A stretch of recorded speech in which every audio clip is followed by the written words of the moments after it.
Hello everyone, my self Pramod Dhaka, team physics CLC Seeger. तो dear, इस session में हम हमारे फिजिक्स इको जेई का ray optics and optical instrument का जो पेपर है उसको डिस्कस करने जा रहे हैं। तो चलिए सर, क्वेश्चंस के साथ स्टार्ट करते हैं। पहले वाले क्वेश्चन की बात करें तो इस क्वेश्चन में बोला गया है कि the adjacent figure shows a thin plano convex lens of refractive index μ1 and a thin plano concave lens of refractive index μ2। मतलब ये वाला जो पार्ट है, पहले इसमें इधर वाले पोर्शन का रिफ्रैक्टिव इंडेक्स जो है वो μ1 है, इसका μ2 है। Then thin concave convex lens of refractive index μ3 has a radius of curvature capital R, both of its surface. The concave convex lens is so placed in between the plano-convex and plano-convex lens, convex plane lens, that the plane surfaces are parallel to each other। कि ये जो plane surfaces हैं, इस system को ऐसे रखा गया कि ये जो प्लेन सरफेसेस हैं ये एक दूसरे के पैरेलल हैं और हमें इस कॉम्बिनेशन की फोकल लेंथ कैलकुलेट करके बतलानी है। देखो, यदि इस क्वेश्चन की मैं बात करूं ना बेटा, क्वेश्चन कुछ इस टाइप का है कि ये एक लेंस है, थिन मान के चलेंगे, ये एक दूसरा लेंस है और इसके पास यहां एक तीसरा लेंस है। तीनों ही थिन लेंसेज हैं और हमें इस सिस्टम की इफेक्टिव फोकल लेंथ निकालनी है। मैंने कहा जी, तीन यदि नंबर ऑफ लेंसेज ज्यादा होते हैं तो 1/f equivalent is 1/f1 plus 1/f2 plus 1/f3 plus 1/f4 fn तक चलता है। तो इस वाले केस में 1/f equivalent that value comes as, पहले वाले के लिए लेंस मेकर फॉर्मूला के अकॉर्डिंग बात करें then it is 1/∞ minus 1/n minus of r। भाई, इस सरफेस यदि यहां से रे इंसिडेंट हो रही है तो इस प्लेन सरफेस की रेडियस ऑफ कर्वेचर इन्फिनिटी, इस वाले सरफेस की radius of curvature minus R. फिर उसके बाद इस वाली सरफेस के रिगार्डिंग बात करें then that value is μ3 minus में 1/n minus R minus 1/n r2 that is minus R. भाई, इसकी तो ये जो दोनों सरफेसेस हैं दोनों की रेडियस ऑफ कर्वेचर नेगेटिव लेनी है। फिर इसके लिए बात करेंगे that value is μ2 माइनस में 1/n minus r minus 1/n infinity. Lens maker formula mu lens minus 1/n r1 minus 1/n r2। अब इस वाले केस में ये डाटा तो सही हो गया। तो यदि मैं इसकी बात करूं then this one is μ1 minus 1/n capital R and this data is 1 minus μ2 divided by capital R। मैंने माइनस का साइन एडजस्ट कर दिया है तो ये 1/f इक्वलेंट आ रहा है, कैपिटल R तो कॉमन आ गया और यहां से 1 शहीद हो गया तो ये डाटा μ1 माइनस μ2 में अपने पास बच गया। This is 1/f equivalent. तो बेटा जी, f इक्वलेंट की वैल्यू जो मेरे पास आ रही है that is capital R divided by μ1 minus μ2। तो अकॉर्डिंग टू दिस यदि अपन बात करें तो third option is the correct answer. पहले क्वेश्चन का आंसर थर्ड हो गया। चलिए ठीक है, आगे बढ़ाते हैं। अगले क्वेश्चन की बात करें, क्वेश्चन नंबर 2। अच्छा क्वेश्चन है। क्वेश्चन नंबर 2 में बोला गया, a point source O is kept at a distance 2r from a pole P of a concave interface having radius of curvature capital R emits a unidirectional beam of angle of 30 degree to the principal axis PU. The distance of the point from pole P where the refracted ray cut the principal axis is. Okay sir, देखिए question कुछ ऐसा है कि यहां पर मेरे पास ये एक सरफेस है जिसका radius of curvature capital R है और इसके अंदर इधर वाली साइड का रिफ्रैक्टिव इंडेक्स जो है that refractive index is 2√3 and इधर वाली साइड का रिफ्रैक्टिव इंडेक्स है √3। यहां पर एक लाइट रे जो है वो इंसिडेंट हो रही है और ये लाइट रे जो है ये बोला गया कि ये वाला एंगल 30 डिग्री है। देखो, यदि ये वाला एंगल 30 डिग्री है ना तो नो डाउट बेटा जी ये वाला एंगल जो होगा ये भी 30 डिग्री होगा। अब ये जो रेज है ये मार्जिनल रेज है, पैरेक्सियल रेज तो है नहीं, तो डायरेक्ट फॉर्मूला यूज करना गलत बात होगी। हमने कहा जी इस वाले केस में लाइट रे यदि 30 डिग्री पर इंसिडेंट हुई तो हमने स्नेल्स लॉ लगा दिया पहले, 2√3 sin 30 is equal to √3 sin theta. अब देखो √3 से तो √3 शहीद हो गया, sin 30 1/2 होता है तो sin थीटा 1 आया, मतलब थीटा 90 डिग्री आया। मतलब यहां से जो रे निकलेगी that will be in tangential form and I have to calculate this distance. मुझे ये डिस्टेंस निकालनी है। कोई नहीं, सुनो जी बात को। मैंने कहा ये वाला एंगल 30 है, तो ये वाला जो एंगल होगा दिस एंगल विल बी 120, और ये 120 तो बेटा जी ये वाला 60, ये वाला 90, तो ये वाला एंगल आया 30। अब सुनते चलना, this one is O, this one is P, O dash कह दो, O1 कह दो सेंटर को, this one is point let suppose B and this point is कोई पॉइंट C। अब सिचुएशन कुछ ऐसी है कि मेरे पास कुछ इस टाइप का ट्राइंगल है ना, जिसमें ये वाला एंगल टोटल 90 डिग्री का है, और ये वाला जो एंगल है बेटा, ये वाला एंगल 30 डिग्री का है। सॉरी, सिचुएशन इज लाइक कि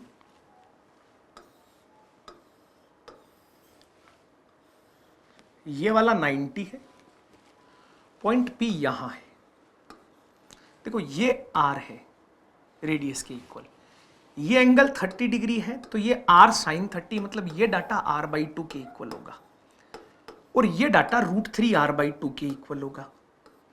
अब ये 30 है तो इधर वाला 60 है, O डैश से P की डिस्टेंस R के इक्वल है, मतलब ये डिस्टेंस R/2 के इक्वल है। मैंने कहा इस टोटल डिस्टेंस को Y कह देते हैं, तो Y अपॉन इस वाले ट्राइंगल में जिसमें ये वाला एंगल 60 डिग्री का आ रहा है, मैं अब इस वाले ट्राइंगल में बात कर रहा हूं बेटा। तो इस वाले ट्राइंगल में अपने पास जो वैल्यू आ रही है that is Y upon √3R/2 and that value is 1060 degree. अब 1060 डिग्री जो होता है वो √3 होता है, तो Y की वैल्यू मेरे पास 3R/2 के इक्वल आई, मतलब ये वैल्यू 3R/2, ये R/2, इसका मतलब ये वाली जो डिस्टेंस मेरे पास आ रही है this distance is capital R, मतलब पॉइंट P से प्रिंसिपल एक्सिस पर कैपिटल R डिस्टेंस पर कट करेगा। बोलो ठीक है क्या सर? तो according to this the second one is the correct answer. चलिए जी सर आगे बढ़ाते हैं बात को। 2 के बाद क्वेश्चन नंबर 3 की बात करते हैं। 3 में कह रहा है an insect of negligible mass sitting on a block of mass capital M tied with a spring of force constant capital K. The block performs SHM with amplitude A in front of a plane mirror placed as shown. The maximum speed of the insect relative to its image will be. तो हमने कहा जी देखो इस वाले case में यदि particle ऐसे SHM कर रहा है तो इसकी वेलोसिटी के 2 कंपोनेंट, एक कंपोनेंट तो परपेंडिकुलर टू द प्लेन और एक कंपोनेंट इधर वाला होगा, और हमसे यह पूछा गया है कि मैक्सिमम रिलेटिव स्पीड बतानी है। तो मैक्सिमम स्पीड जो होती है वो a ओमेगा होती है इधर, तो ये 45, तो ये वाला डाटा a ओमेगा बाई √2 और ये वाला डाटा भी a ओमेगा बाई √2। तो इमेज जो होगी उसके पास वेलोसिटी प्लेन मिरर है, तो इधर वाली डायरेक्शन में a ओमेगा बाई √2, ये तो परपेंडिकुलर वाली अपोजिट में मिलती है, सेम डायरेक्शन वाली सेम रहती है, a ओमेगा बाई √2। तो रिलेटिव वेलोसिटी में ये तो कैंसिल आउट हो जाएंगे और ये दोनों एडअप हो जाएंगे, तो maximum relative velocity is 2a omega divided by √2 that is √2a and omega is under root में k बाई m। So according to this the third one is the correct answer. चलिए सर आगे बढ़ाते हैं बात को। 3 के बाद नेक्स्ट क्वेश्चन की बात करते हैं, क्वेश्चन नंबर 4। देखिए 4 में बोला गया है that a person is looking at the flat surface of a transparent hemisphere of refractive index mu is equals to √2। Half of the flat is coloured with black and half is okay transparent hemisphere of refractive index √2. Half of the flat surface is colored black and half of the curved surface is marked at 6 points equally spaced as shown in that the person sees only through the flat surface he can see. देखो actually में ये किया गया है कि situation जो है इसमें half of the flat surface is coloured black, की हाफ सरफेस जो है ना उसको तो अपन ने ब्लैक कलर में रख दिया। अब बची हुई जो हाफ सरफेस है, बची हुई हाफ सरफेस के थ्रू बंदा यदि देखता है तो वो कौन कौन से, इसका रिफ्रैक्टिव इंडेक्स जो है ना बेटा, इसका रिफ्रैक्टिव इंडेक्स √2 है, तो वो इनमें से कौन कौन से पॉइंट्स को देख सकता है। हमने कहा जी साहब सुनो बात को जरा, यदि मैं यहां से किसी भी पॉइंट से यहां से लाइट रे भेजूं इस वाले पॉइंट से, ठीक है, तो एंगल ऑफ इंसिडेंस के बेसिस पर मैंने कहा ये वाला एंगल थीटा, तो क्रिटिकल एंगल मैं निकालना चाहता हूं। देखो क्रिटिकल एंगल जो आता है that critical angle is sine theta is equal to 1/μ that is 1/√2। मतलब वो जो क्रिटिकल एंगल आएगा that critical angle will be 45 degree. और ये सारे के सारे पॉइंट्स जो हैं वो इक्वली स्पेस्ड हैं। तो 45 डिग्री जो अटेन करेगा वो कौन अटेन करेगा? 45 degree will be attend by point G. Point G जो है वो 45 डिग्री को अटेंड कर लेगा। तो इस बेसिस पर इन दोनों से जो जाने वाली लाइट रे देखो उनका जो एंगल है that angle will be more than 45 degree. लेकिन इन दोनों के लिए बात करोगे तो इन दोनों के लिए या फिर इन तीनों के लिए अपने ऑप्शंस के अकॉर्डिंग बात करें तो अपन वाई और आई की बात कर लेते हैं। तो इन दोनों के लिए लाइट रे जो है वो आउटसाइड में इमर्ज होगी, जबकि sorry it will bend away from the normal. बाकी ओ आर जो ऑप्शन के अकॉर्डिंग है ऑल पॉइंट्स नहीं दिखेंगे। ओ आर से आने वाली जो रेज है वो क्रिटिकल एंगल से ज्यादा एंगल पर आ रही हैं, तो these raise will not be visible, these points will not be visible, only the points from the given options y and I are visible. So according to this second one is the correct answer. चलिए आगे बढ़ाएं बात को। चलिए fourth के बाद अगले question की बात करते हैं। क्वेश्चन नंबर 5 में कहा गया है that a plane mirror is placed in YZ plane facing towards negative x axis. Okay, YZ plane पर ऐसे रखा गया, नेगेटिव x एक्सिस को फेस करते हुए मिरर जो है वो parallel to y axis 2 centimetre पर सेकंड से मूविंग है। तो मिरर खुद के प्लेन में मूविंग है, इसका मतलब इमेज को किसी टाइप की कोई वेलोसिटी नहीं देगा। A point object P is moving in front of the mirror with a velocity 1i cap plus 1j cap. तो पॉइंट ऑब्जेक्ट जो है वो जैसे ये मिरर है और पॉइंट ऑब्जेक्ट इधर जा रहा है 1 से और इधर जा रहा है 1 से, तो इमेज जो है वो इधर जाएगी 1 से और इमेज इधर जाएगी 1 से। बोलो सही? अच्छा जी, अब यहां से कौन सा ऑप्शन इनकरेक्ट है? Velocity of the image minus I cap plus J cap, first one is correct. Second, the velocity of image with respect to the mirror, mirror के रेस्पेक्ट में इमेज की वेलोसिटी। तो मिरर के respect में image की velocity बताओगे तो image की वेलोसिटी ये और मिरर की वेलोसिटी ये, तो that is minus I cap plus J cap. So second one is also correct. तीसरा कह रहा है velocity of image with respect to the object, object के रेस्पेक्ट में इमेज की वेलोसिटी -2i कैप आएगी। तो इनमें से कोई भी ऑप्शन इनकरेक्ट नहीं है, तीनों ही ऑप्शन करेक्ट है। तो according to this the fourth one is the correct answer. चलिए आगे बढ़ाते हैं बात को।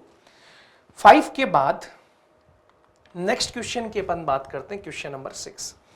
देखिए 6 में कहा गया है that a plane mirror approaches a stationary person with some acceleration a, the acceleration of his image as seen by the person will be. यदि प्लेन मिरर के बारे में बात करते हैं, यहां ऑब्जेक्ट होता है, तो जो मिरर के पास वेलोसिटी होती है इमेज के पास उसकी डबल वेलोसिटी सेम डायरेक्शन में होती है। जो मिरर के पास डिस्प्लेसमेंट होता है इमेज के पास उसका डबल डिस्प्लेसमेंट सेम डायरेक्शन में, यदि अलोंग द नॉर्मल जा रहा है तो acceleration will be also double. तो पर्सन को खुद की इमेज की जो एक्सेलरेशन सीन होगी दैट विल बी 2a। चलिए सर आगे बढ़ाते हैं। 6 के बाद क्वेश्चन नंबर 7 में बोला गया है कि a ray of light is incident on a plane mirror along the direction i2i cap -3j cap plus 4k cap. Find the unit vector along the reflected rays, reflected rays के along बताना है और mirror का normal जो लेना है वो जे cap के अलोंग लेना है। अब देखो यदि मिरर का नॉर्मल जे कैप के अलोंग लेना है तो मैंने कहा कि जो मिरर के नॉर्मल की डायरेक्शन वाला कंपोनेंट है ना वो रिवर्स हो जाता है, अलोंग वाला कंपोनेंट चेंज नहीं होता। तो इस वाले केस में मिरर जो है वो जे कैप के अलोंग है, तो जे कैप वाला जो कंपोनेंट है वो -3j कैप है, इट विल बी रिवर्स्ड। बाकी 2i cap plus 4j cap में कोई इफेक्ट नहीं पड़ेगा। तो रिफ्लेक्टेड रे के अलोंग वेक्टर की बात करेंगे तो 2i cap plus 3j cap plus 4k cap. अब हमें चाहिए यूनिट वेक्टर, तो r कैप निकालने के लिए divided by √2 square plus 3 square plus 4 square, 16 और 4 20 29। So this answer will be 2i cap plus 3j cap plus 4k cap divided by √29। So first one is the correct answer. चलिए sir 7th के बाद अगले question की बात करते हैं, question number 8। That A convergent beam of light passes through a diverging lens. Okay, और result क्या होगा? देखो यदि किसी डाइवर्जिंग लेंस से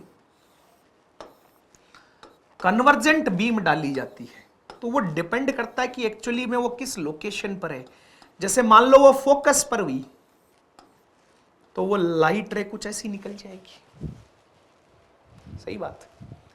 यदि वो लाइट रे हो सकता है अभी फोकस पर जाने वाली हो, ऐसा हो सकता है कि लाइट रे जो है ऐसे आ रही थी, फोकस यही था और वो लाइट रेस फोकस के आगे वाले पॉइंट पर जाकर मिल रही थी।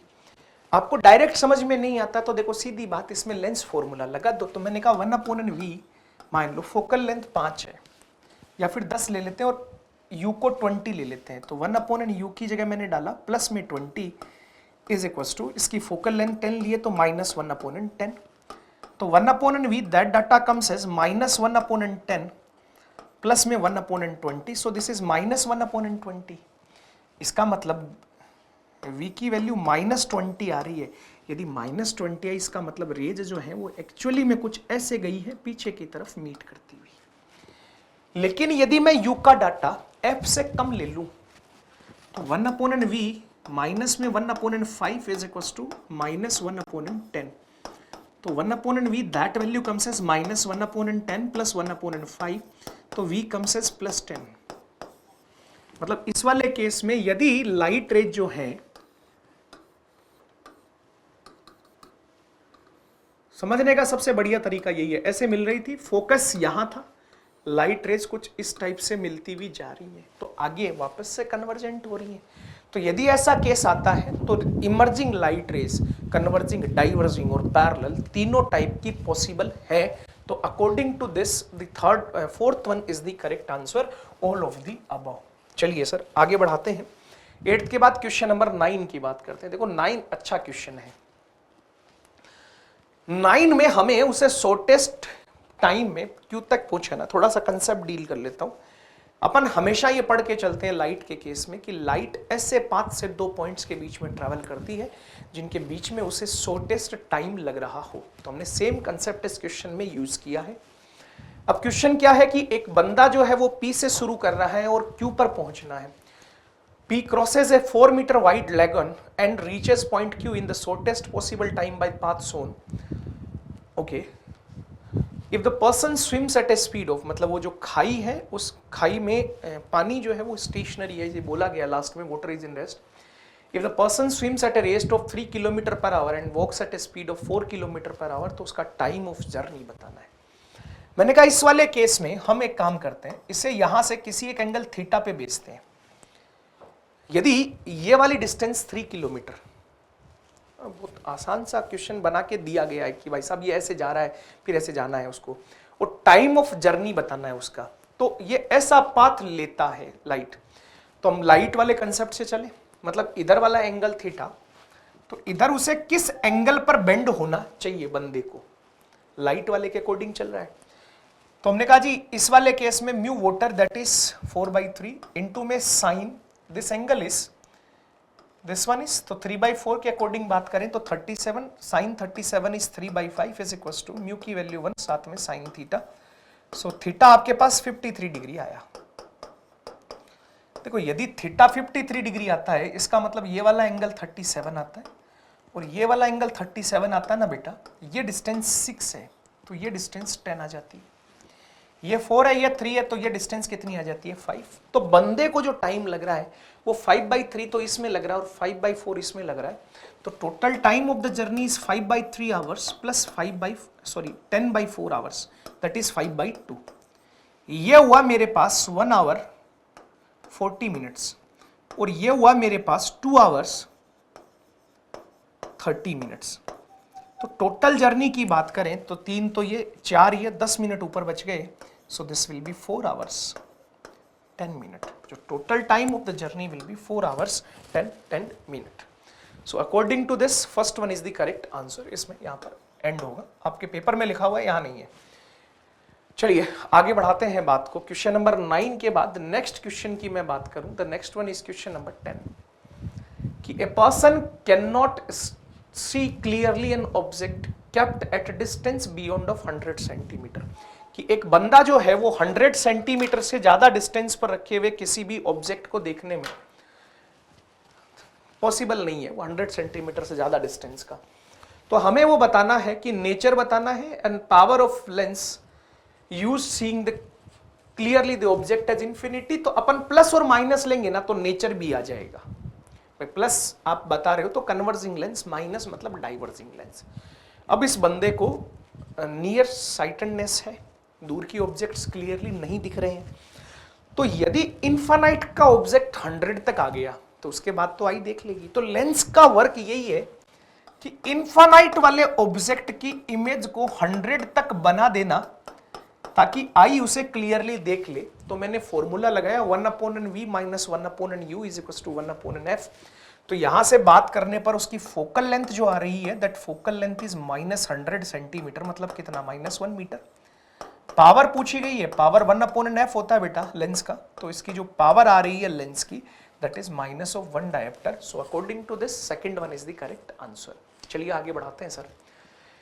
10 के बाद क्वेश्चन नंबर 11 में बोला जा रहा है कि an observer looks at a tree of height 15 metre with a telescope of magnifying power 10। एक टेलीस्कोप है जिसको देखता है, उस टेलीस्कोप की मैग्नीफाइंग पावर 10 है। तो टेलीस्कोप जो कर, what is the work of telescope? Telescope जो है वो फार ऑब्जेक्ट्स को क्लोज दिखाता है, फार ऑब्जेक्ट्स को क्लोज दिखाता है। अब जितनी उसकी मैग्नीफाइंग पावर है उतने गुना क्लोज दिखाता है। माइक्रोस्कोप मैग्नीफाई करके दिखाता है। जेई मेंस में आया हुआ क्वेश्चन है। तो मैग्नीफाइंग पावर यदि 10 है तो उसको ट्री जो है वो 10 टाइम्स नियरर अपीयर होगा। So according to this third one is the correct answer. चलिए सर 11 के बाद अगले क्वेश्चन की बात करते हैं। क्वेश्चन नंबर 12 आसान सा क्वेश्चन है कि the wave front of A light beam is given by the equation x plus 2y plus 3z is equals to c, where c is an arbitrary constant, then the angle made by the direction of light with the y axis, y axis के साथ angle कितना बना, तो अपन direction cosines वाले सीधे तरीके से करते हैं। तो कोस बीटा की value that is 2 upon under root of 1 square plus 2 square plus 3 square, that value is 14। So cos beta की वैल्यू आ गई 2/√14। So according to this y axis के साथ जो एंगल बन रहा होगा that will be cos inverse 2/√14। बोलो ठीक है क्या सर? चलिए अगले क्वेश्चन की बात करते हैं। 12 के बाद क्वेश्चन नंबर 13। देखिए 13 जो है ना वो कह रहा है कि to remove the chromatic aberration. Chromatic aberration जो होता है ना वो लेंसेस के अंदर आता है, इसीलिए reflecting telescope is a more good instrument, is more appropriate instrument for telescope. Telescope मतलब रिफ्लेक्टिंग लेंगे तो दैट इज गुड, और उसका जो इमेज होता है ना वो ब्लर्ड इमेज नहीं होता है, जबकि रिफ्रैक्टिंग टेलीस्कोप जो होता है ना उसका इमेज जो होता है ना वो थोड़ा सा ब्लर्ड होता है। किसकी वजह से? क्रोमेटिक एब्रिएशन, और एक इसमें स्पेरिकल एब्रिएशन भी होता है। तो स्पेरिकल एब्रिएशन को फिर रिमूव करने के लिए रिफ्लेक्टिंग टेलीस्कोप में पैराबोलिक मिरर काम में लेते हैं। तो इस वाले केस में यदि हमें क्रोमेटिक एब्रिएशन हटाना है तो लेंस कैसे होने चाहिए? बोले जी यदि रेड और वॉयलेट की फोकल लेंथ, अपन दो लेंस काम में लेते हैं, ω1/f1 plus ω2/f2 is equal to 0 put करके, और इफेक्टिव कॉम्बिनेशन की रेड और वॉयलेट की फोकल लेंथ यदि सेम आ जाती है तो वहां पर क्रोमेटिक एब्रिएशन नहीं होगा। तो क्रोमेटिक एब्रिएशन जो है ना वो कॉम्बिनेशन ऑफ लेंसेस की इफेक्टिव फोकल लेंथ रेड और वॉयलेट की सेम होनी चाहिए। चलिए सर 13 के बाद क्वेश्चन नंबर 14, बहुत फेमस सा क्वेश्चन है। A bucket of height capital H is filled with a liquid of refractive index mu in such a way that it appears half filled than the height of the liquid। मतलब ऊपर से बंदा देख रहा है, कुछ amount of liquid डाला, कुछ अमाउंट ऑफ लिक्विड डाला तो बंदे को लिक्विड कितने पर नजर आया? h/mu पर, यदि h हाइट तक फिल किया तो। और यदि उसे वो हाफ फिल्ड अपीयर हो रही है तो it's not equal to h/2। यदि इसे वो हाफ फिल्ड अपीयर हो रही है तो जितना उसको लिक्विड दिख रहा है ना उतना ही बाहर का हिस्सा दिख रहा है। स्केल से मेजर नहीं कर रहा है, अपीयर हो रहा है बेटा। तो कैपिटल h/mu और कैपिटल h-mu दोनों उसको सेम दिख रहे हैं। तो यहां से यदि अपन स्मॉल h की वैल्यू सोल्व करते हैं तो स्मॉल h की वैल्यू आती है mu into capital H divided by 1 plus mu. So according to this fourth one is the correct answer.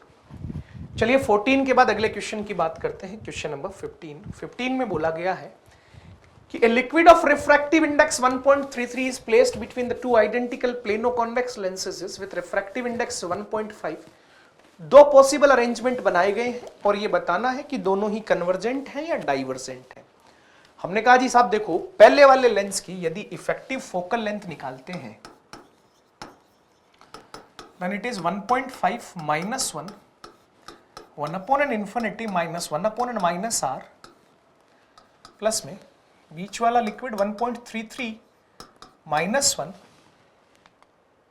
Refract, इधर वाले का रेडियस नेगेटिव में लेना है, उधर वाले का रेडियस पॉजिटिव में लेना है, तो 1 upon n minus R minus 1 upon n minus R plus में अगेन 1.5 माइनस 1 और बैक आना है 1 upon n infinity minus 1 upon n minus R, sorry पहले कॉम्बिनेशन के लिए 1 upon n R minus 1 upon n infinity, कुछ ऐसा नजर आएगा 1 upon n R minus 1 upon n infinity. अब इस केस में इन दोनों की तो जो पावर आ रही है दैट इज 1/2 1/r, तो 1/2r और दैट इज 1/2r, तो 1/r माइनस में ये वाला डाटा 0.33 1/3 और साथ में प्लस में माइनस 2/r। यहां से आप जब देखोगे तो ये 1/3r आ रहा है प्लस में, तो पहला कॉम्बिनेशन तो कन्वर्जेंट हुआ।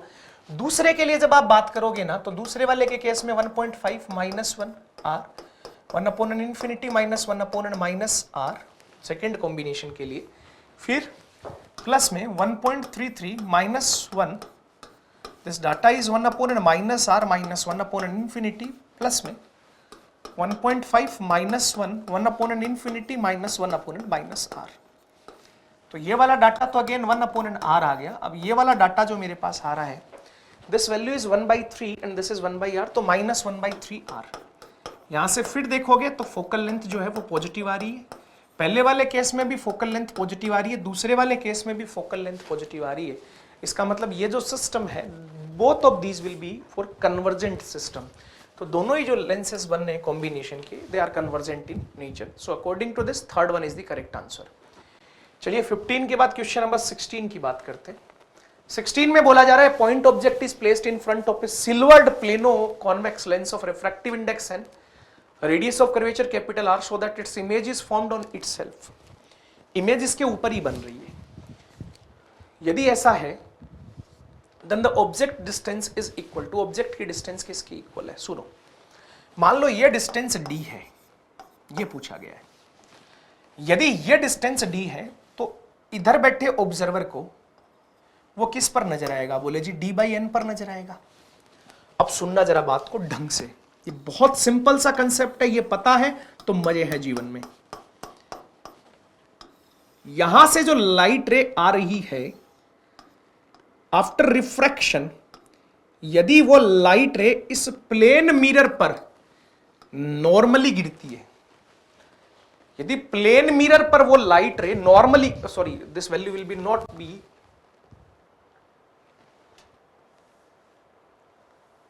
d/n, किसी लिक्विड का या फिर किसी मीडियम का ऑब्जर्वर देख रहा है तो it is will be nd।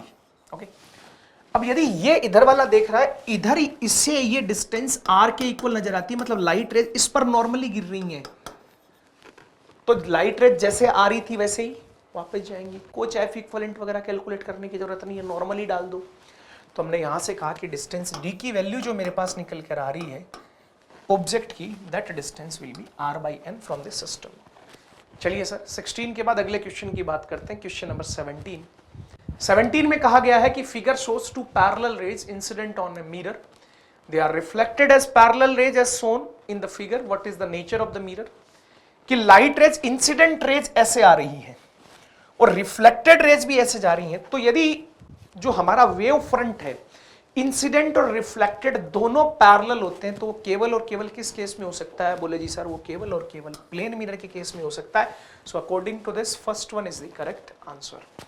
चलिए 17 के बाद क्वेश्चन नंबर 18 की बात करते हैं।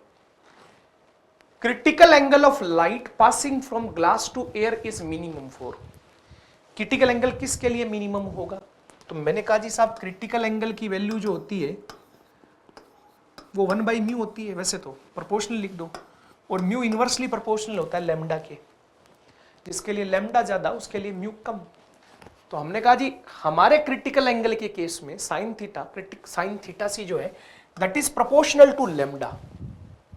Sign theta C is proportional to lambda, तो जिसकी वेवलेंथ सबसे कम उसके लिए क्रिटिकल एंगल भी सबसे कम। सो अकॉर्डिंग टू दिस सबसे कम वेवलेंथ किसकी होती है, वॉयलेट कलर की होती है। तो according to this fourth one is the correct answer. चलिए 18 के बाद क्वेश्चन नंबर 19 की बात करते हैं। चलिए तो सर क्वेश्चन नंबर 19 से शुरू करते हैं। 19 में है कि under water swimmer as at a depth of 12 metre below the surface of water, कि एक अंडर वाटर स्विमर है वो वाटर सरफेस से 12 मीटर की डेप्थ पर है, और एक बर्ड जो है स्विमर यहां है और एक बर्ड यहां से उड़ रहा है, वो उसकी आंखों से 18 मीटर ऊपर है। For this swimmer the bird appears to be a distance capital X from the surface of water. इस स्विमर को ये बर्ड सरफेस ऑफ वाटर से 18 मीटर की कितनी डिस्टेंस पर नजर आएगा, एक्स मीटर की डिस्टेंस पर आ रहा है, एक्स की वैल्यू पूछी गई है। तो हमने कहा जी ये तो सीधा सीधा फंडा होता है, ये म्यू इंटू डी डिस्टेंस पर नजर आता है। बाहर वाला देखता है तो डी बाई म्यू पर, अंदर वाला देखता है तो म्यू डी पर। म्यू की वैल्यू कितनी है, म्यू की वैल्यू है 4/3 एंड दिस वैल्यू इज 18। तो ये कितने टाइम्स कैंसिल आउट हुआ, 6 टाइम्स। तो ये कितनी डिस्टेंस पर नजर आया, ये 24 मीटर की डिस्टेंस पर नजर आया। So according to this first one is the correct answer. चलिए 19 के बाद अगले क्वेश्चन की बात करते हैं, question number 20। An air bubble in glass slab mu is equals to 1.5 when viewed from one side appears to be at 6 centimeter and from opposite side, एक side से देखा तो 6 सेंटीमीटर पर नजर आया और दूसरी साइड से देखा तो 4 सेंटीमीटर पर नजर आया। ग्लास स्लैब की थिकनेस बतलानी है कितनी है। मैंने कहा जी देखो मान लो ये वाली डिस्टेंस जो है वो d1 है, ये वाली डिस्टेंस जो है वो d2 है। तो इधर से देखोगे तो कितने पर नजर आएगा, बोले जी d1 बाई म्यू पर। इधर से दूसरी साइड से देखोगे तो कितने पर नजर आएगा, बोले जी d2 बाई म्यू पर। अब ये d1 बाई म्यू जो है वो तो दिया गया 6 और d2 बाई म्यू जो है वो दिया गया कितना, 4। अब हमें जो है ना वो d1 प्लस d2 की वैल्यू बतलानी है। तो d1 प्लस d2 की वैल्यू जो आई मतलब थिकनेस बतलानी है, दैट इज म्यू इंटू 10। अब म्यू की वैल्यू जो दी गई है that is 1.5, that value is 3/2। So it is 3/2 into में 10। तो इसकी जो थिकनेस मेरे को नजर आ रही है that thickness is appearing at 15 centimetre. So third one is the correct answer. चलिए आगे बढ़ाते हैं 20 के बाद क्वेश्चन नंबर 21 कि in a plano convex lens the radius of curvature of convex surface की रेडियस 30 सेंटीमीटर है और प्लेनो कॉन्वेक्स सरफेस है, बोले जी ऐसा। फोकल लेंथ भी 30 है, मटेरियल का रिफ्रैक्टिव इंडेक्स बतलाना है। मैंने कहा जी फोकल लेंथ का फॉर्मूला जो होता है वो mu minus 1 upon n r1 minus 1 upon r2। अब ये दोनों डाटा ही अपने पास इक्वल आ रहे हैं, मतलब 1 अपॉन एन f की value 30, this is mu minus 1। ये वाला डाटा भी 1 अपॉन एन 30 से 30 कैंसिल आउट हो गया, मतलब म्यू माइनस 1 की वैल्यू 1 के इक्वल आई। तो अपना म्यू जो किसके इक्वल आया, बोले जी म्यू 2 के इक्वल आ गया। बोलो ठीक बात है क्या। चलिए सर अगले क्वेश्चन की बात करते हैं 21 के बाद 22 में कहा जा रहा है that a double convex lens made of a material of refractive index म्यू1 is placed into two liquids of refractive indexes mu2 and mu3 as shown in the figure। mu2 ज्यादा है mu1 से, फिर mu3 है ना। तो इस वाले मीडियम के लिए तो यदि लेंस के मीडियम का रिफ्रैक्टिव इंडेक्स, कॉन्वेक्स लेंस में मीडियम का रिफ्रैक्टिव इंडेक्स कम होता है तो वो कन्वर्जिंग होता है, मीडियम का रिफ्रैक्टिव इंडेक्स ज्यादा होता है तो वो डाइवर्जिंग लेंस होता है। तो इस वाली बीम को तो जो है यदि इस पर वाइट बीम डाली तो ये इसके लिए तो डाइवर्जिंग की तरह काम करेगा और इसके लिए कन्वर्जिंग की तरह काम करेगा। तो उसमें एक कन्वर्जेंट और एक डाइवर्जेंट बीम निकलेगी। देखो पहला ऑप्शन में एक सिंगल कन्वर्जेंट नहीं, 2 डिफरेंट कन्वर्जेंट नहीं, 2 डिफरेंट डाइवर्जेंट नहीं, एक कन्वर्जेंट और एक divergent. So fourth one is the correct answer. चलिए 22 के बाद अगले क्वेश्चन की बात करते हैं 23 कि ये particle is moving towards a fixed spherical mirror the image. देखो यदि पार्टिकल जो है वो फिक्स्ड स्पेरिकल मिरर की तरफ जा रहा है, अब स्पेरिकल मिरर में भी कॉन्वेक्स एंड स्पेरिकल मिरर में भी कॉनकेव। तो अपन कॉनकेव लेकर बात करते हैं। यदि कॉनकेव मिरर में ऑब्जेक्ट जो है सेंटर से इधर है और इधर आ रहा है तो इमेज जो है वो फोकस से इधर चलती है, 2r पर मिलेंगे। उसके बाद यदि ऑब्जेक्ट यहां से इधर जा रहा है तो इमेज जो है वो इधर मूव करती है, लेकिन यदि ऑब्जेक्ट यहां है, ये वाली सिचुएशन आ रही है, तो इमेज जो है वो फिर पीछे की तरफ से इधर से मूव करती है और दोनों ऑब्जेक्ट और इमेज पोल पर मीट करते हैं। तो हो सकता है कि वो मिरर की तरफ जा रही हो सकता है वो मिरर से दूर जा रही हो। तो will move towards the mirror only if the mirror is convex, गलत बात। देखो कॉनकेव में भी मिरर की तरफ जा रही है। Must move away from the mirror, गलत बात। Must move towards the mirror, गलत बात। तो ऐसा हो सकता है कि मे मूव टुवर्ड्स द मिरर, ये जैसा अपन ने कॉन्वेक्स कॉनकेव में प्रूव किया है, we can prove the same thing in convex mirror. Convex mirror के केस में यदि आप कॉन्वेक्स मिरर लोगे तो जब ऑब्जेक्ट रियल होता है, इमेज वर्चुअल बनती है, और जैसे जैसे इसकी तरफ जाता जाता है वैसे वैसे इमेज इसकी तरफ शिफ्ट होती जाती है, दोनों पोल पर मिलते हैं। तो टुवर्ड्स द मिरर केवल कॉन्वेक्स में नहीं होता है, कॉनकेव में भी होता है। कब? जब ऑब्जेक्ट फोकस से पोल के बीच में होता है। So according to this third one is the correct answer. चलिए आगे बढ़ाते हैं। 23 के बाद 24 में कहा गया है कि the distance of an object from the focus of a convex mirror of radius of curvature small a is small b। मतलब एक कॉन्वेक्स मिरर है जिसकी रेडियस ऑफ कर्वेचर a है, उसके फोकस से ऑब्जेक्ट b डिस्टेंस पर है, image की डिस्टेंस फोकस से पूछी गई है। तो इसमें एक न्यूटन्स फॉर्मूला होता है xy is equal to F square, उसको लगाते हैं। रेडियस ऑफ कर्वेचर a है तो फोकस का स्क्वायर हो गया a स्क्वायर बाई 4।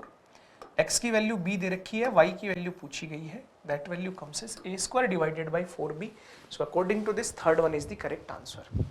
चलिए 24 के बाद अगले क्वेश्चन की बात करते हैं, क्वेश्चन नंबर 25 कि prism having an apex angle of 4 degree and refractive index 1.5 is located in front of a vertical plane mirror as shown in the figure. A horizontal ray of light is incident on the prism, then the total angle through which the ray is deviated. Total कितने angle से ray deviate हुई?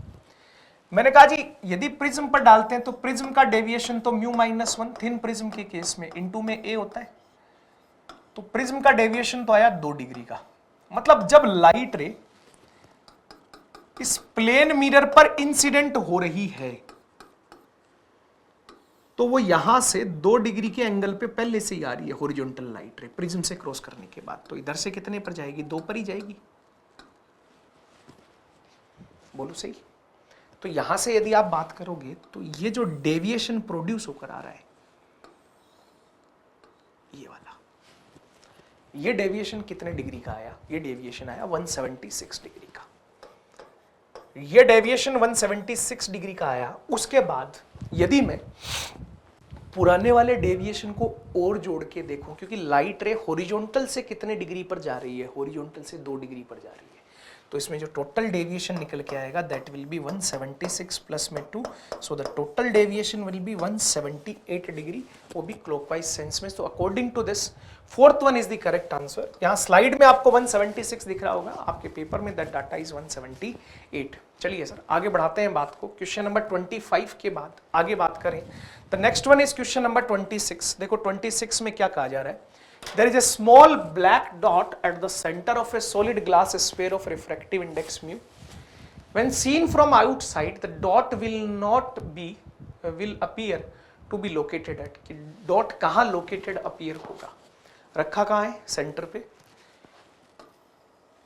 Solid glass sphere है, refractive index mu है, यहाँ से जो light रे आ रही होगी, मैंने कहा उसके लिए फॉर्मूला लगाया 1/v माइनस में 1/μ2/v माइनस में μ1/u is equal to μ2 minus μ1 divided by r। अब राइट रे से आ रही है तो r को किसके साथ लोगे? माइनस के साथ। अब ये वाला डाटा इधर आया 1/v माइनस में, अच्छा r भी तो μ2/v माइनस μ1/u आता है, तो ये डाटा प्लस μ/r। यहाँ से सोल्व किया तो ये 1/r प्लस में ये वाला डाटा कितना? μ/r। अब μ/r से μ/r सही हो गया तो v की वैल्यू अपने पास कितनी सोल्व करने पर आ रही है? v आ रहा है -r।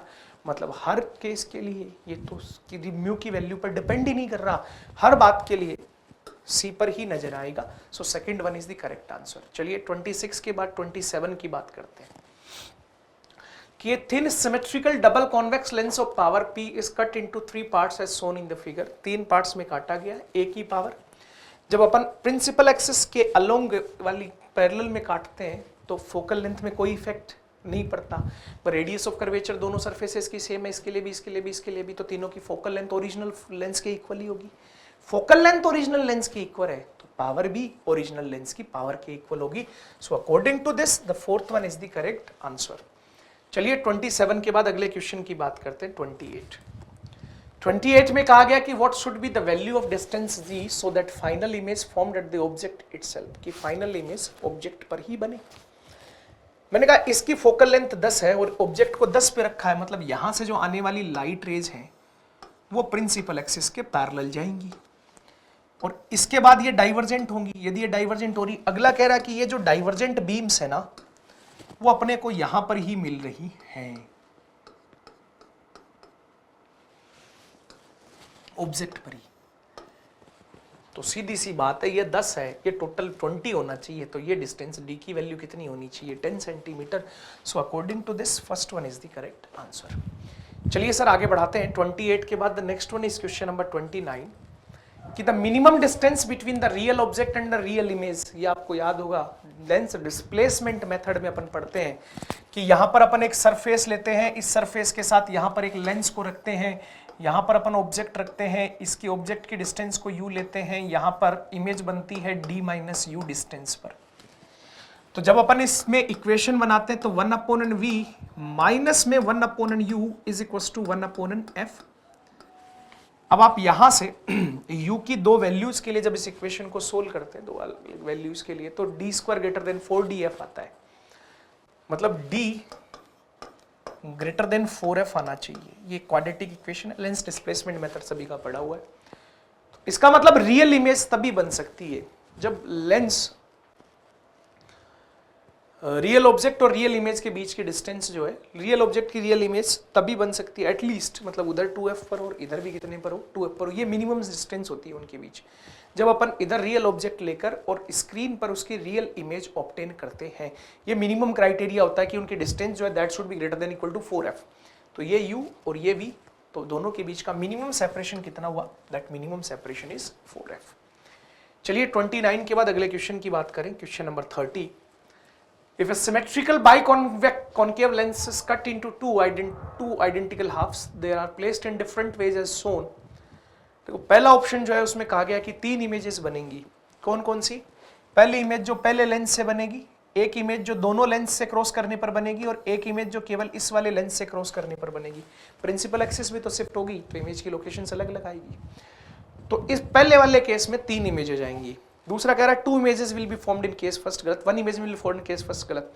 Ratio of focal length in second and third is 2। तो सेकंड और थर्ड जो है इनकी फोकल लेंथ का रेशियो निकाल लो, तो इनकी फोकल लेंथ जो आएगी, देखो इस वाले की जो फोकल लेंथ आनी है टोटल की, यदि इसकी फोकल लेंथ की बात करें तो इसकी तो फोकल लेंथ जो आएगी वो ओरिजिनल लेंस के इक्वल ही आ जाएगी। इस वाले की फोकल लेंथ की बात करनी है तो 1/f dash is equal to mu minus 1 1/infinity minus 1/-r। फिर उसके बाद बीच वाला तो लेंस है ही नहीं, फिर वापस से लेंस फॉर्मूला लगाएंगे प्लस में म्यू माइनस 1 और 1/r माइनस 1/infinity। भाई इस वाले केस में तो इसकी radius of curvature this will be 4+, तो इनकी फोकल लेंथ निकालेंगे तो उस फोकल लेंथ का रेशियो सेम आ जाएगा, मतलब दोनों की फोकल लेंथ सेम आएगी, तो दोनों की फोकल लेंथ का रेशियो 2 नहीं होगा।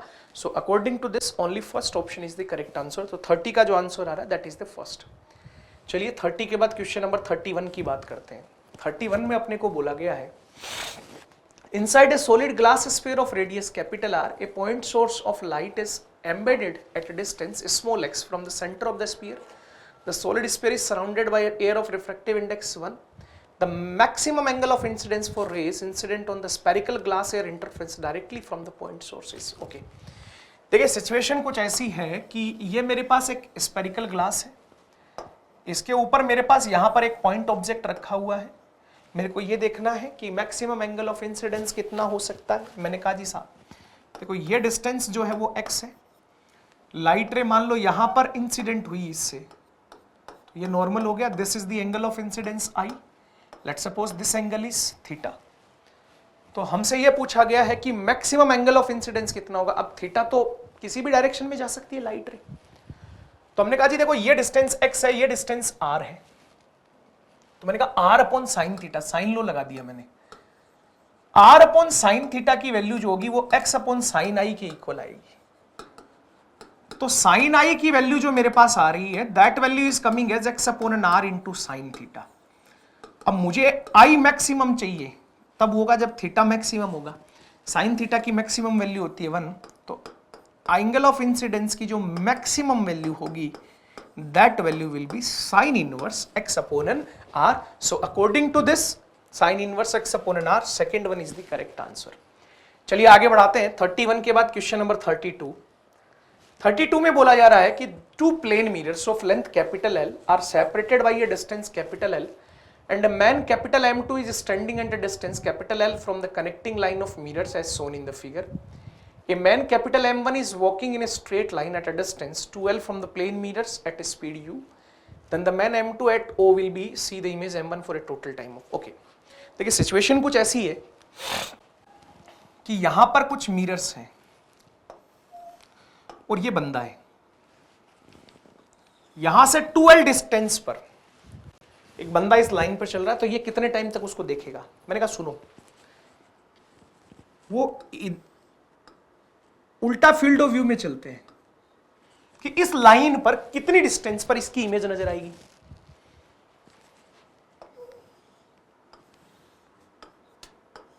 मैंने कहा ये लेंथ L है इधर वाली,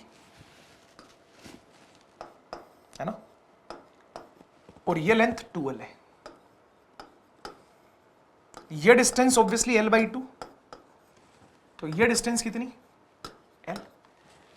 वैसे तो अपन मिड में नहीं माने तो भी कोई दिक्कत नहीं है, small L small L2 balancing वैसे ही जाएगा। ये कैपिटल L आया। अब सुनो, ये डिस्टेंस कैपिटल L है, ये डिस्टेंस है 3L, तो ये फील्ड ऑफ व्यू जो आ रहा है वो 3L का आया।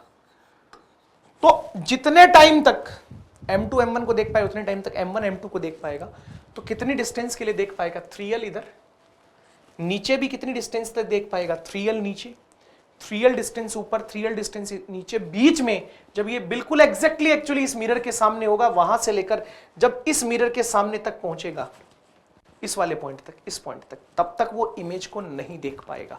ऊपर 3L डिस्टेंस तक, नीचे 3L डिस्टेंस तक, तो टोटल कितनी डिस्टेंस तक 6L डिस्टेंस तक। अगला कितनी स्पीड से चल रहा है u से, तो कितने टाइम तक देखेगा 6L बाई u टाइम तक वो उसकी इमेज को total 6L by u time तक देखेगा। सो third one is the correct answer. चलिए तो सर अपने नेक्स्ट क्वेश्चन नंबर 33 की बात करें कि concave spherical surface of radius of curvature 10 centimetre separates two medium x and y of refractive indexes 4/3 and 3/2 respectively. Center of curvature of the surface lies in the medium x. Okay. और object को यदि medium x में रखा जाए, मतलब situation कुछ ऐसी है कि अपने पास यहां एक मीडियम है जिसका रिफ्रैक्टिव इंडेक्स 3/2 है, यहां मीडियम है जिसका रिफ्रैक्टिव इंडेक्स 4/3 है, नहीं इसका 4/3 है। सिचुएशन कुछ ऐसी है कि इस वाले मीडियम का रिफ्रैक्टिव इंडेक्स 4/3 है, इस वाले मीडियम का 3/2 है। ऑब्जेक्ट इसमें रखा, तो मैंने कहा 3/2v माइनस में 4/3 इंटू में डिस्टेंस के फॉर्म में रखेंगे तो minus of u, and this value is μ2 minus में μ1 divided by the radius that is minus of 10। So this value comes as 3/2v is equals to minus minus plus और इधर आकर फिर माइनस, तो 4/3u। दिस डाटा इज -1/60, ये भी minus के साथ, ये भी माइनस के साथ, तो v का डाटा जो आएगा वो माइनस के साथ ही आएगा। अब यदि v का डाटा माइनस के साथ आता है तो इमेज हमेशा कैसी बनती है, इमेज हमेशा वर्चुअल बनती है। So according to this the third one is the correct answer. चलिए सर क्वेश्चन नंबर 34 के बाद क्वेश्चन नंबर 34, आसान सा क्वेश्चन। 33 के बाद 34 में, इन the figure shown A slab of refractive index 3/2 moved at a speed 1 meter per second towards a stationary observer, ये इसकी तरफ जा रही है। A point P is observed by the observer with the help of a paraxial rays through the slab, इसको paraxial rays slab के through देखा जाता है। Both O and observer lie in air, और observer दोनों ही lie में air, ठीक है। The velocity with which the image will move, image की velocity P is observed by the observer with the help of a ferrexial rays. Both O and observer will lie. This will be both O and P will lie in the air. ठीक है, O तथा दर्शक दोनों ही हवा में है। तो यदि अपन इसके अकॉर्डिंग बात करते हैं तो हमें इमेज की वेलोसिटी के बारे में बताना है। देखो, यदि अपन इमेज की वेलोसिटी की बात करेंगे तो स्लैब रखने से इमेज में एक शिफ्ट आता फिक्स, उसके अलावा स्लैब की पोजीशन से उस पर कोई फर्क नहीं पड़ता। इसका मतलब इमेज की वेलोसिटी पर भी कोई फर्क नहीं पड़ेगा, इमेज का कोई मोशन नहीं होगा। So according to this fourth one is the correct answer. चलिए 34 के बाद अगले क्वेश्चन की बात करें, क्वेश्चन नंबर 35 में कहा गया है कि in the figure shown the maximum number of reflection light rays will undergo are, कि मैक्सिमम कितने number of reflections light ray जो है वो सफर करेगी। हमने कहा जी साहब देखो, ऐसा यहां पर एक मिरर है, यहां पर दूसरा मिरर है। यदि यहां से लाइट रे 30 डिग्री के एंगल पर इंसिडेंट होती है, ठीक है, तो ऑब्वियसली लाइट रे रिफ्लेक्ट होकर भी 30 डिग्री पर जाएगी। अब ये वाला एंगल 40 दिया हुआ है, ये वाला 60 दिया हुआ है, that means this angle is 80। अब यदि ये 80 है तो इसकी जो नॉर्मल मैं ड्रॉ करूंगा उसके साथ इसका एंगल कितने का होगा, 10। तो रिजल्टेंट रे जो निकलेगी उसका भी एंगल यहां से कितना होगा, 10। अच्छा जी, अब सुनो, देखो ये वाला एंगल तो हो गया मेरे पास 100, ये वाला हो गया 40। इसका मतलब ये वाला जो एंगल आया, दिस एंगल इज ऑल्सो 40, मतलब ये इसके नॉर्मल के साथ कितने डिग्री के एंगल पर आ रहा है, 50 के। तो निकलेगा भी कितने डिग्री के एंगल पर, बोले जी 50 के एंगल पर। तो ये जो फाइनल एंगल आया, ये वाला एंगल आ गया 40, मतलब लाइट रे फाइनली इस वाले मिरर के पैरेलली इमर्ज हो रही है। तो पैरेलली हो रही है तो वापस उस पर इंसिडेंट होने के कोई चांस ही नहीं है। तो कितने नंबर ऑफ डेविएशंस मैक्सिमम होंगे, बोले जी 3 will be the correct answer, मतलब सेकंड ऑप्शन। चलिए आगे बढ़ाते हैं। 35 के बाद क्वेश्चन नंबर 36 में बोला जा रहा है कि two plane mirrors are joined together as shown in figure. Two point objects O1 and O2 are placed symmetrically such that AO1 is equals to AO2. The image of the objects is common if images जो है ना, objects की जो image है वो common है, theta कितना होगा तब। सुनो, बहुत सिंपल सा नॉर्मल सा डायग्राम में दिख रहा है कि यदि ये 45 तो इमेज कितने पर बनेगी, बोला 45 पर, और यदि ये 45 तो इधर भी इमेज कितने पर बन जाएगी, बोला 45 पर। तो दोनों की इमेज जो है that will be common for AO is equals to AO1 is equals to AO2। तो इस वाले केस में दोनों मिरर्स के बीच का जो टोटल एंगल आया, that total angle will be what, 90 degree. So according to this second one is the correct answer. चलिए 36 के बाद क्वेश्चन नंबर 37 की बात करें बेटा। 37 में कहा गया कि image of the moon is produced by a convex length of focal length small F. एक कॉन्वेक्स लेंस है जिसकी फोकल लेंथ स्मॉल एफ है, उससे एक मून की इमेज बना रहे हैं। इमेज का एरिया किसके प्रोपोर्शनल होगा। मैंने कहा भाई साहब देखो, ये जो कॉन्वेक्स लेंस बना, मून से आने वाली रेस ऑब्वियसली कहां पर बनती है, फोकल प्लेन पर।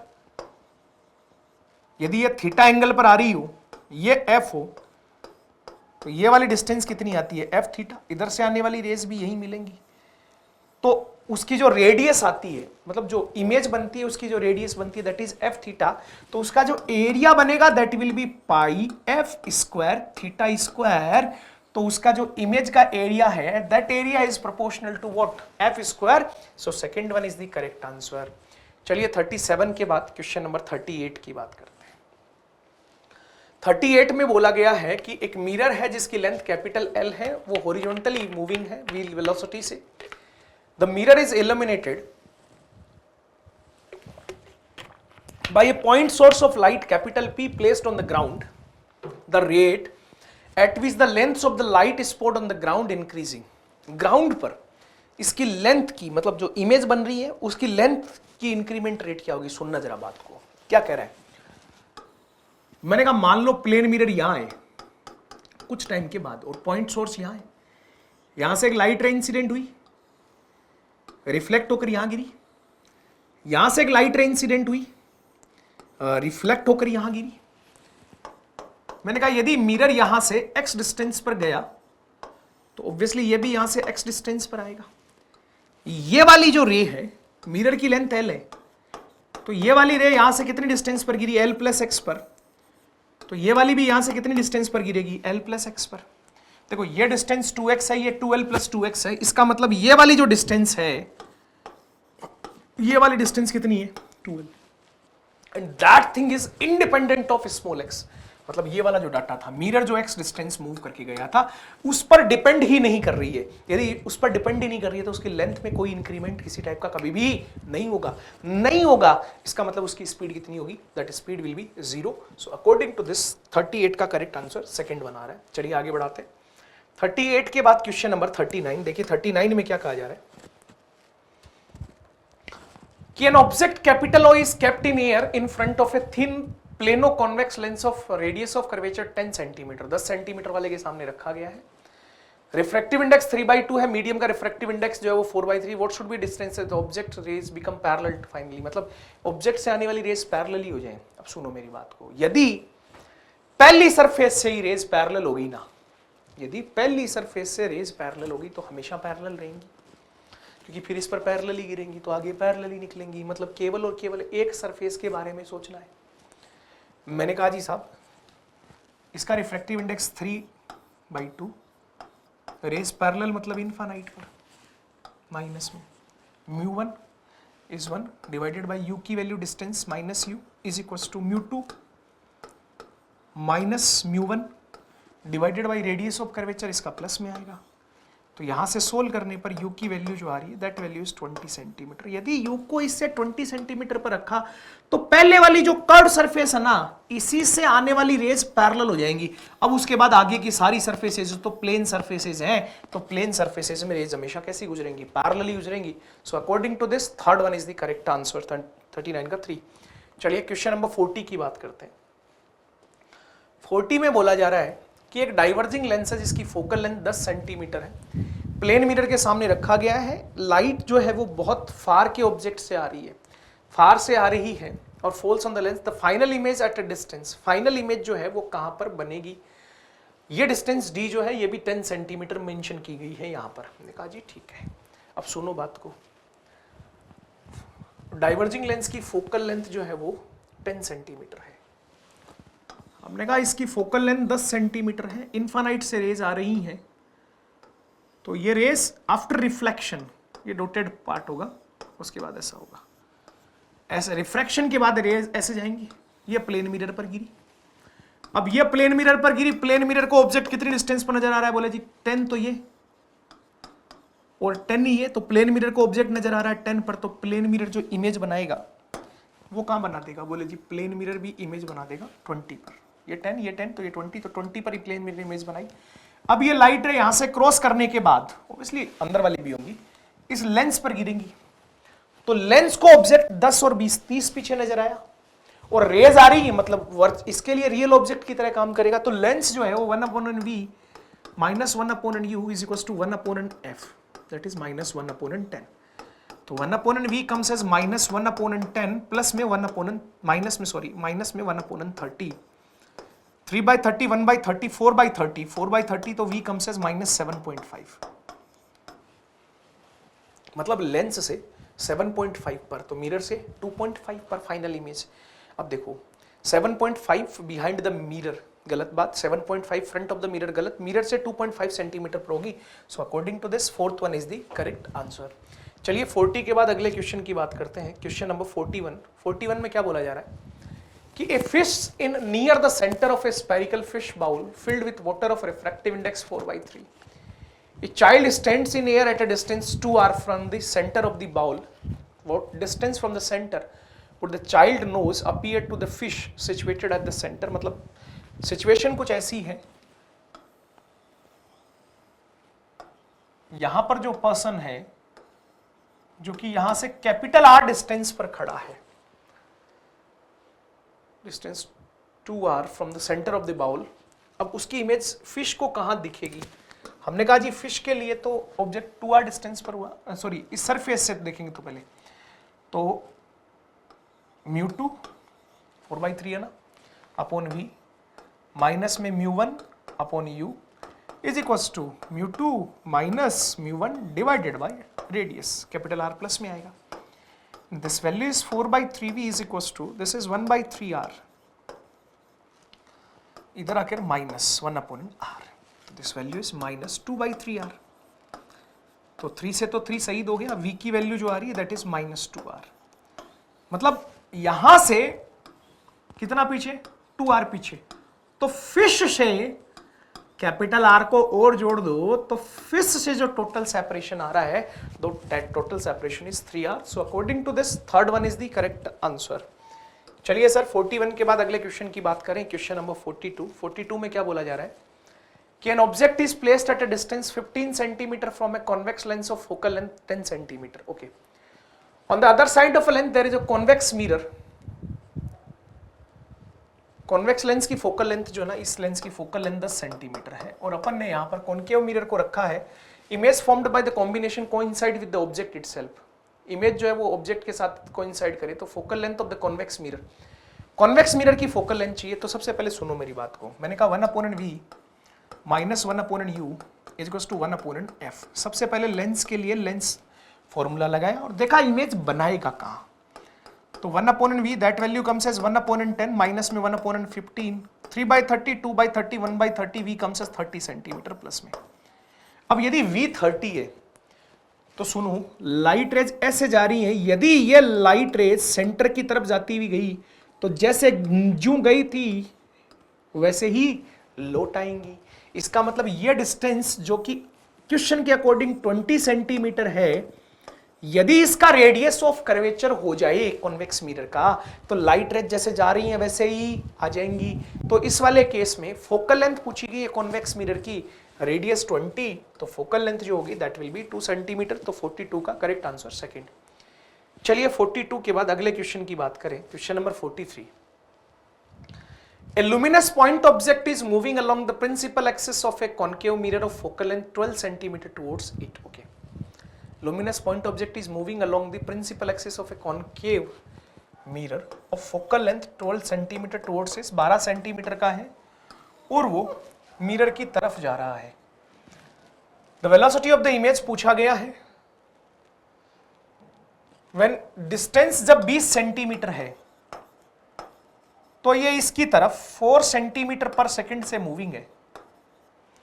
हमने कहा जी इस वाले केस में 1/v plus 1/u is equals to 1/f। मैं v जानना चाह रहा हूं बस, ताकि फॉर्मूला लगा सकूं minus of m square velocity of object वाला। तो this is minus 1/12, this is minus 1/12, this is plus 1/20। अब देखो यदि मैं 60 से बात करूं तो 5/60, 3/60 तो 2/60, तो v की वैल्यू आ गई माइनस का 30 सेंटीमीटर। अब v माइनस का 30 सेंटीमीटर आया, u माइनस का 20 है, तो वेलोसिटी ऑफ इमेज जो होती है that is minus of m square. तो 3/2 का स्क्वायर लिख देता हूं सीधा सीधा यार, माइनस माइनस तो कैंसिल आउट हो गया, into velocity of object that is mirror की तरफ आ रहा है तो 4i कैप प्लस में यहां से वैल्यू आ गई माइनस का 9i कैप। मतलब the image is moving away from the plus minus, और वो भी कितने डिस्टेंस पर है, that is at 30 centimetre distance. तो यहाँ से 30 सेंटीमीटर पर इधर जा रहा है 9 की वेलोसिटी से, so it is moving away from the mirror. So according to this third one is the correct answer. चलिए 43 के बाद क्वेश्चन नंबर 44 की बात करते हैं। 44 में कहा गया है कि in the figure an object is placed at 25 centimetre from the surface of a convex mirror. ठीक है, a plane mirror is set so that the image formed by the two plane mirrors lie adjacent to each other in the same plane. The plane mirror is placed at 20 centimetre from the object. Plane mirror को 20 centimetre पर रखा, convex mirror को इससे 25 centimetre पर रखा और इस type से रखा कि ऑब्जेक्ट और इमेज जो है वो सेम प्लेन में है, मतलब दोनों के लिए v की वैल्यू सेम है। सुनो, यदि ये 20 है ना तो प्लेन मिरर ऑब्जेक्ट को पीछे इमेज को 20 पर ही बनाएगा। इसका मतलब यदि सेम प्लेन में बन रहा है तो इसे कितने डिस्टेंस पर बनाना चाहिए, बोला 15 पर बनाना चाहिए।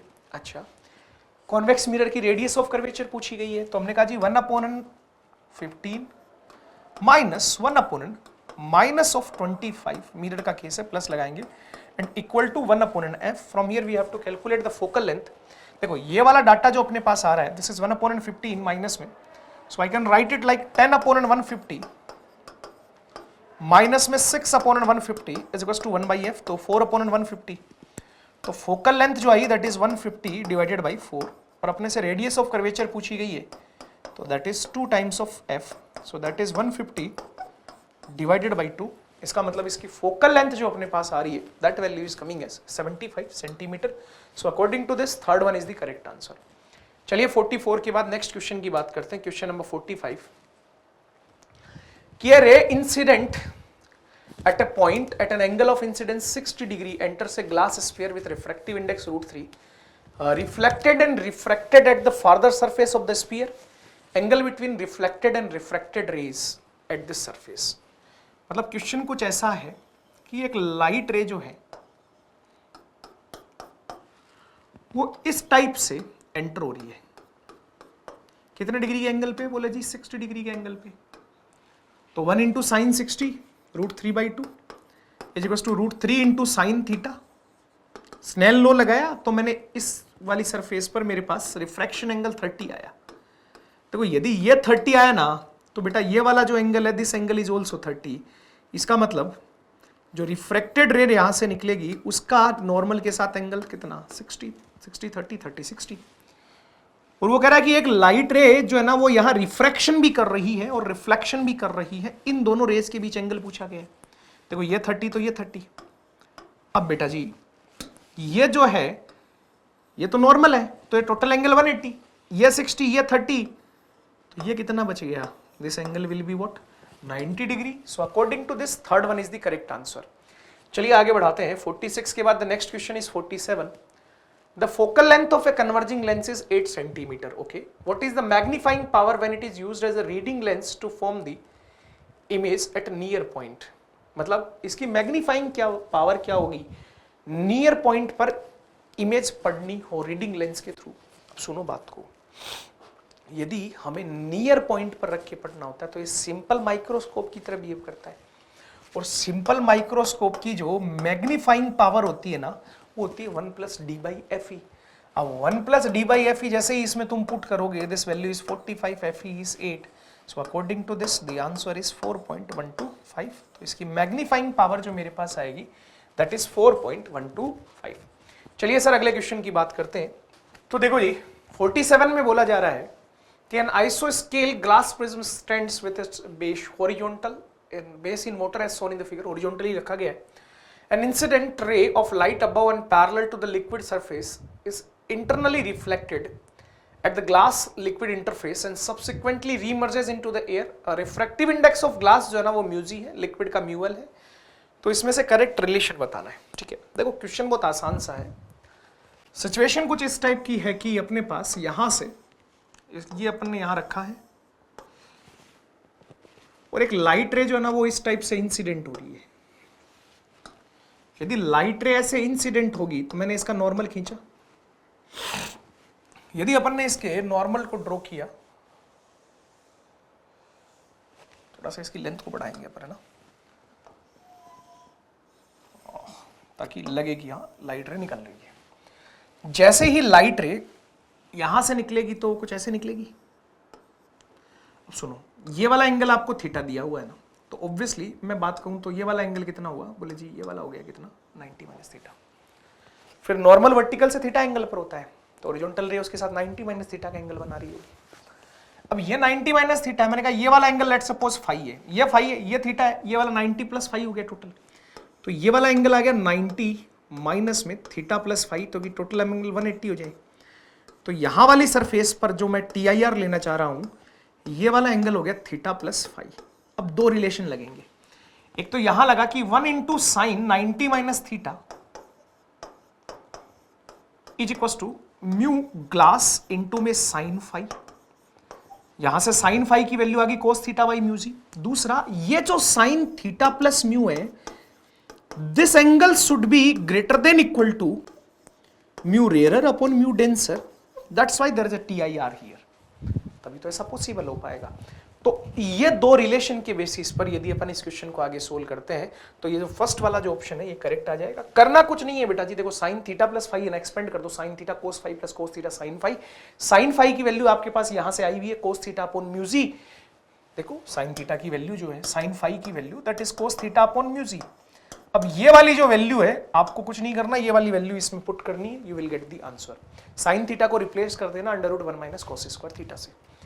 चलिए 47 के बाद नेक्स्ट क्वेश्चन की बात करें, क्वेश्चन नंबर 48, कि that a convex lens of focal length 10 cm is placed at origin with x-axis principal axis of the lens and an object is placed, okay, origin with x-axis as principal axis of the lens, okay, मतलब centre जो है वो origin पर है, an object जो है वो -60,5 पर रखा गया है, एक रे जो एक्स एक्सिस के पैरेलल आ रही है, तो रिफ्रैक्टेड रे मतलब लेंस से पास करने के बाद उसके लोग यूनिट वेक्टर क्या होगा। मैंने कहा सुनो भाई देखो ऐसा है, यदि लाइट रे के बारे में बात करें, लाइट रे कुछ ऐसे यहां से ऐसे आ रही होगी, ये डिस्टेंस है 60, यदि ये डिस्टेंस 60 है, now what is the focal length of the lens is 10 centimetre, तो 1/v minus 1/- 60 is equals to 1/10, तो 1/v comes as 1/60 माइनस में 1/10 माइनस 1/60 है, तो माइनस माइनस प्लस इधर आकर माइनस 6/60 1/60 5/60 5/60 1/12, मतलब v 12 सेंटीमीटर आ गया।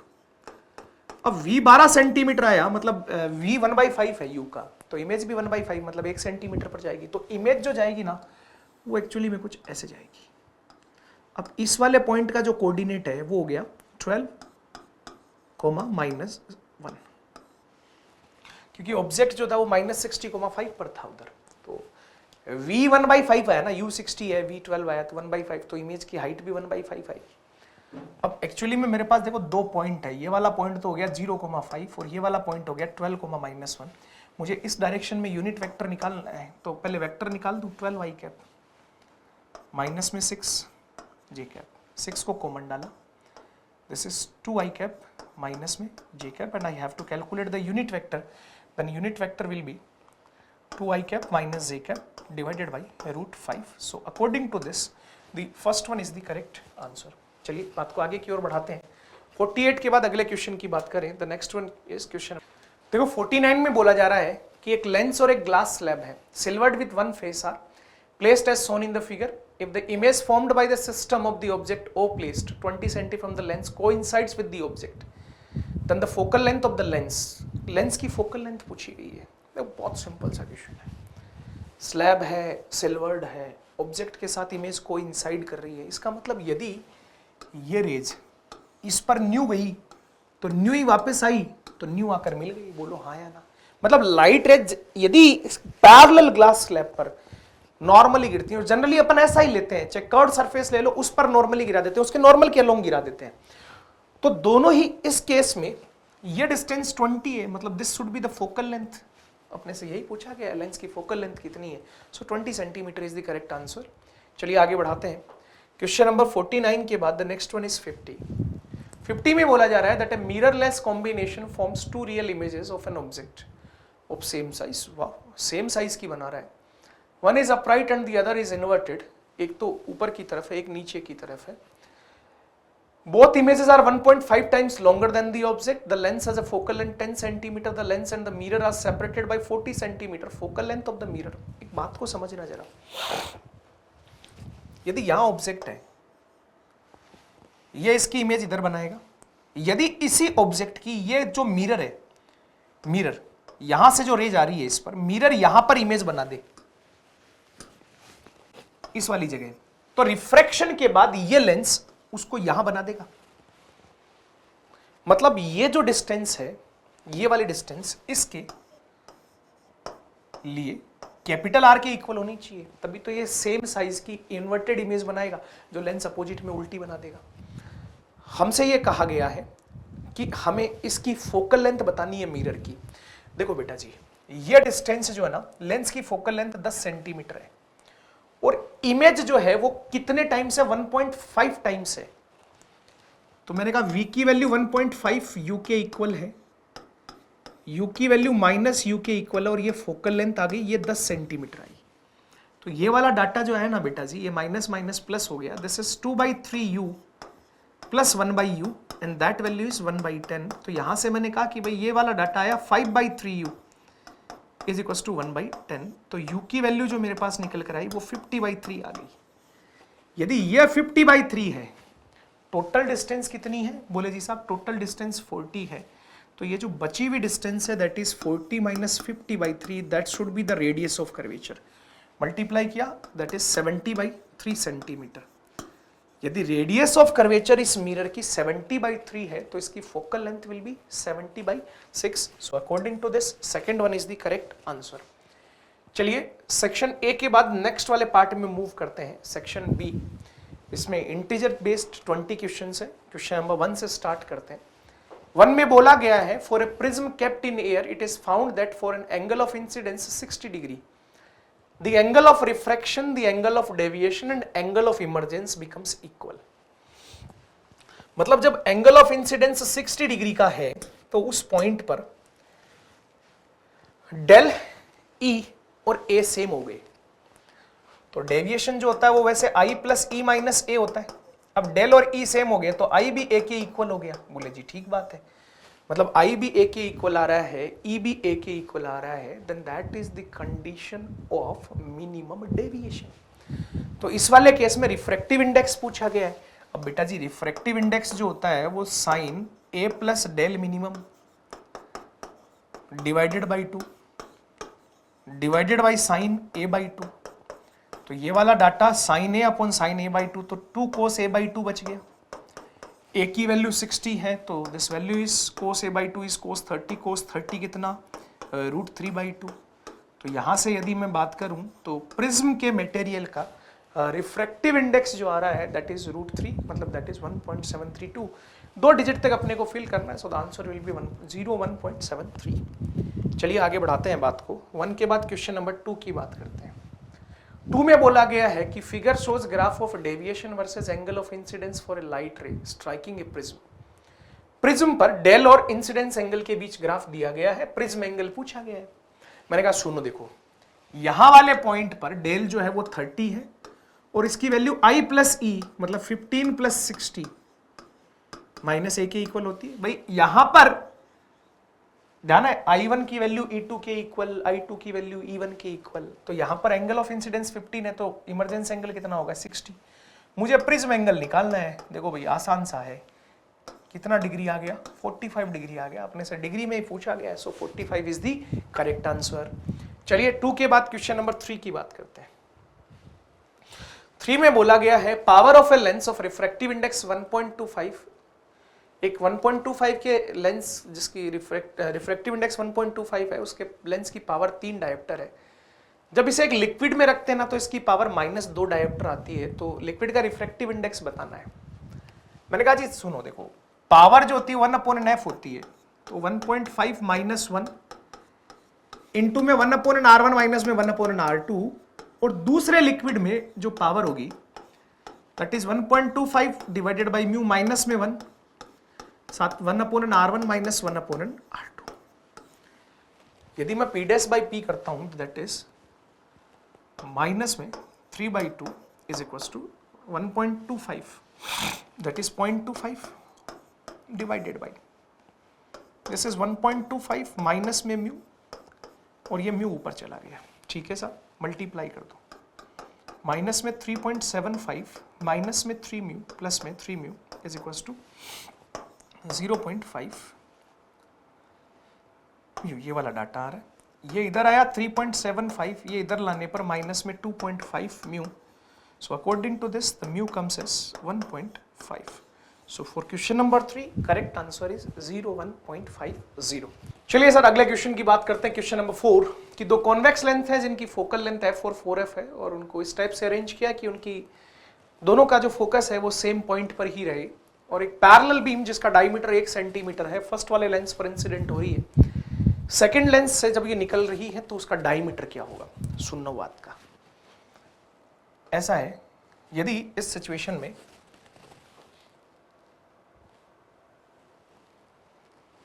अपन ऐसे सोचें कि ये लाइट रे ऐसे इंसिडेंट हो रही है और निकलेगी ऐसे, ठीक है, थोड़ी सी डिस्टेंस ज्यादा होगी, मतलब अपन प्रॉपर डायग्राम बनाए ना इसका, तो अपन ऐसा बना सकते हैं कि एक लेंस न्यू है, दूसरा लेंस न्यू है, ये इसका फोकस है, ये वाली लाइट रे ऐसी जा रही होगी।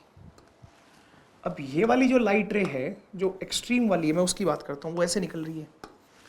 ये डिस्टेंस f है, यदि ये 1/2 है डिस्टेंस, ठीक है, तो ये डिस्टेंस ऑब्वियसली कितनी होगी 2, क्योंकि ये 4f है, एंगल तो वही जाना है थीटा। अब यदि ये डिस्टेंस जो आ रही है ये 2f आ रही है, तो उसका डायमीटर 2 सेंटीमीटर आ रही है, तो वो जो बीम यहाँ से निकल रही होगी उस बीम का डायमीटर जो होगा सेंटीमीटर में, that diameter will be 4 centimetre. बोलो ठीक है क्या? चलिए आगे बढ़ाते हैं। क्वेश्चन नंबर 4 के बाद क्वेश्चन नंबर 5 में कहा जा रहा है कि a ray of light is incident on a right angle prism of refractive index √3 as shown in the figure. Ray of light is reflected and refracted at the surface AC of the prism से ऐसा हो रहा है। Reflected और refracted रे के बीच में angle पूछा गया है। मैंने कहा देखो यदि यहां से लाइट रे इस सरफेस पर गिरी तो ये तो हो गया भाई साहब नॉर्मल, ये 60 तो ये वाला एंगल 30, अब ये वाला एंगल 30 तो √3 into sine 30 is equal to 1 into sine theta, तो थीटा 60 आ गया। मतलब लाइट रे यहां से 60 डिग्री के एंगल पे निकल रही है। वो कह रहा है कि यहां पर रिफ्लेक्शन और रिफ्रैक्शन दोनों हो रहे हैं, तो ये एंगल भी 30। अब देखो ये तो जो है ना ये तो अपना नॉर्मल है, नॉर्मल के साथ ये 60 ये 30, तो इन दोनों लाइट रेज के बीच ये जो एंगल बना दैट एंगल इज व्हाट 90। तो रिफ्लेक्टेड और रिफ्रैक्टेड रेज जो है उनके बीच का जो एंगल बन रहा है दैट एंगल इज 90 डिग्री। चलिए 5 के बाद अगले क्वेश्चन की बात करते हैं। क्वेश्चन नंबर 6 देखने में बड़ा ही डरावना पर है बहुत ही सिंपल सा क्वेश्चन, TIR पर बेस्ड क्वेश्चन है। क्वेश्चन नंबर 6 में कहा गया कि ray of light enters into a thick glass slab from air as shown in the figure. Okay, the refractive index of the glass slab varies with depth of the topmost surface of the slab according to equation this, where x is in metre. Slab sufficiently large thickness की है और हमें यह बतलाना है कि light ray जो है वो स्लैब में मैक्सिमम कितने डिस्टेंस तक एंटर कर रही है।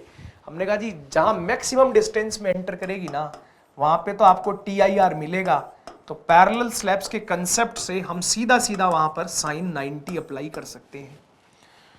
तो जैसे ही ऐसा किया ये वाला डाटा आया √3/2, म्यू की वैल्यू है √3 माइनस में x/√3, साइन 90 तो 1 होता है, x/√3 को इधर ले आए, इधर बचा तो ये √3/2 बचा, this is equal to x/√3। तो इससे सोल्व करने पर स्मॉल x की वैल्यू जो मेरे पास सोल्व करके आ रही है दैट वैल्यू इज 3/2। तो मीटर में ये वाली वैल्यू जो आ रही है दैट इज 1.5 मीटर।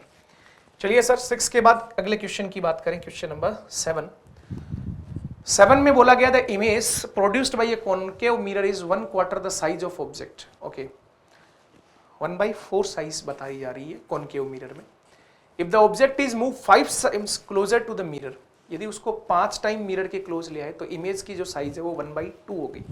देखो मैग्निफिकेशन में लेंस के केस में यदि मैं मिरर के केस में मैग्निफिकेशन की बात करता हूं, कॉनकेव मिरर रियल इमेज बनाता है, तो हम कहते हैं कि फॉर्मूला होता है mirror formula 1/v + 1/u equals to 1/f।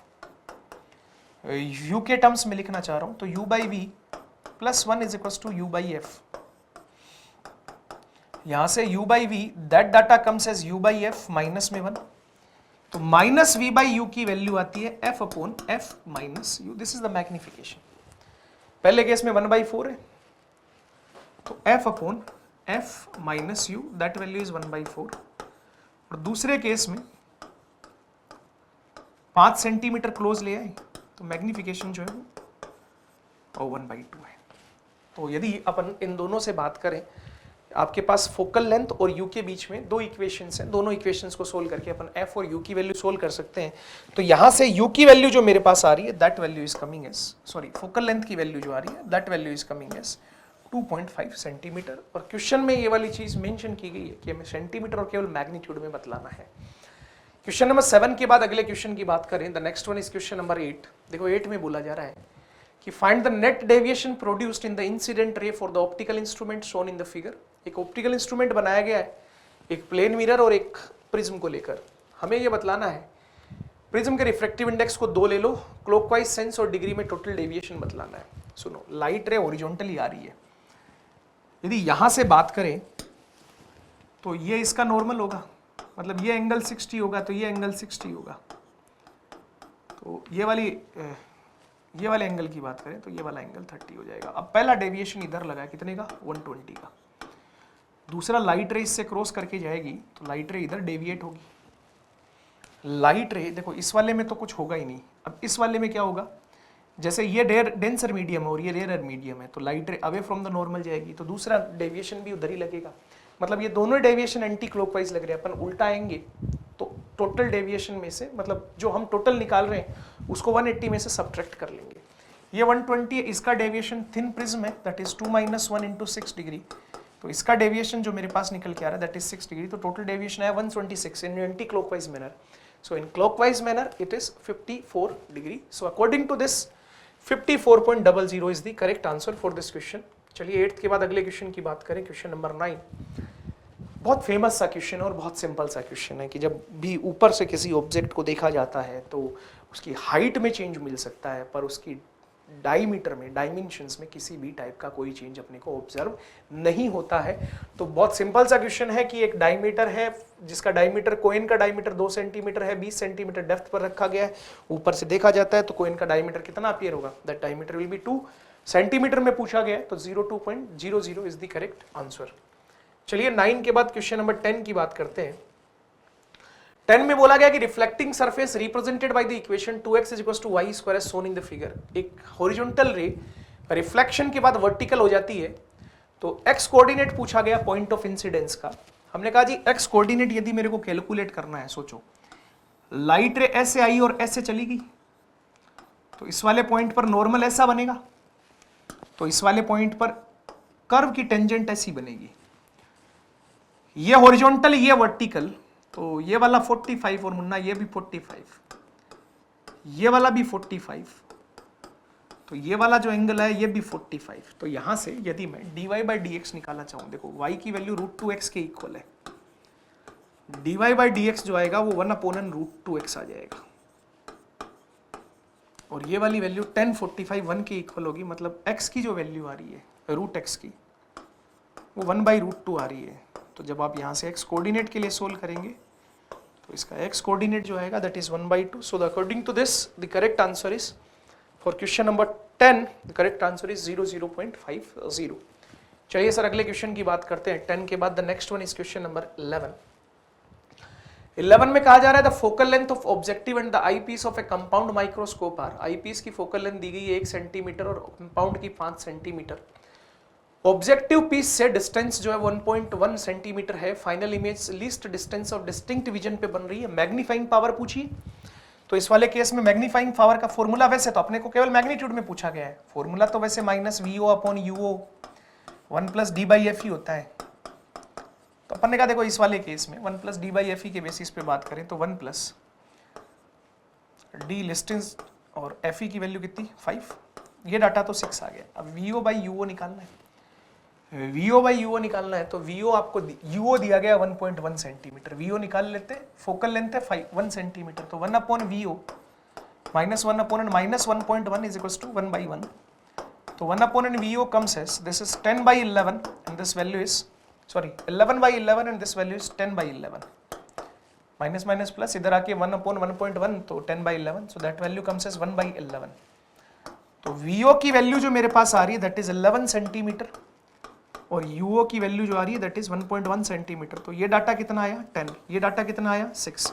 तो मैग्निफिकेशन जो मेरे पास निकल कर आया that magnification will be 60 in magnitude. चलिए 11 के बाद क्वेश्चन नंबर 12 की बात करते हैं। 12 में कहा जा रहा है कि एक टेलीस्कोप है, ऑब्जेक्टिव और आई पीस की फोकल लेंथ जो है वो 200 सेंटीमीटर और 4 सेंटीमीटर है।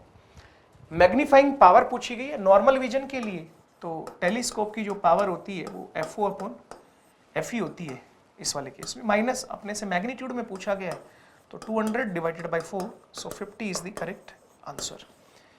चलिए सर अगले क्वेश्चन की बात करते हैं। 12 के बाद क्वेश्चन नंबर 13, इसके 2 आंसर्स हैं ना, आपने जो भी फिल किया होगा that will be the correct answer. 13 में बोला गया कि फाइनल इमेज जो है वो the final image formed after 2 refractions through the lens and 1 reflection from the concave mirror is at the same point D/2 in the same point पर बन रही है, तो D/2 बताना सेंटीमीटर में।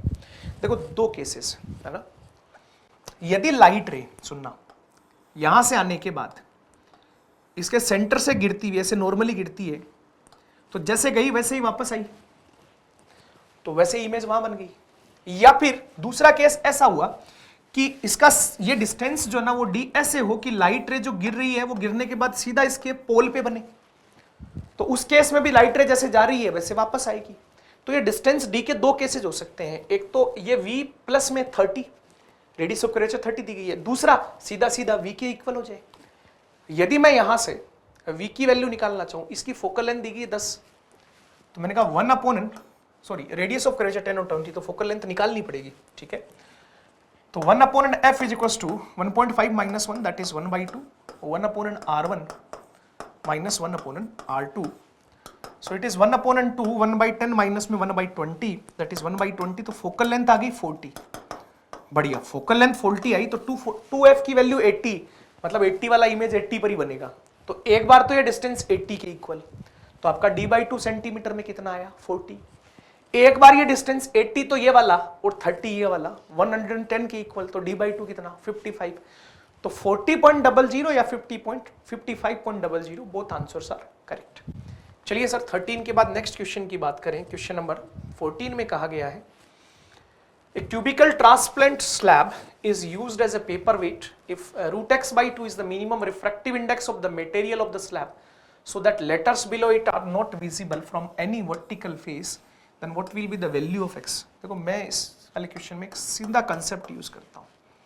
बोला ये एक प्रिज्म है, इधर से देखो, प्रिज्म से कोई भी लाइट रे, मतलब यहां से कुछ भी दिखा हुआ दिखना नहीं चाहिए, तो प्रिज्म से कोई भी लाइट रे इमर्ज नहीं होनी चाहिए। तो उसकी कंडीशन क्या होती है? बोला जी रिफ्रैक्टिव इंडेक्स की मिनिमम वैल्यू कोसेक a/2 के इक्वल होती है।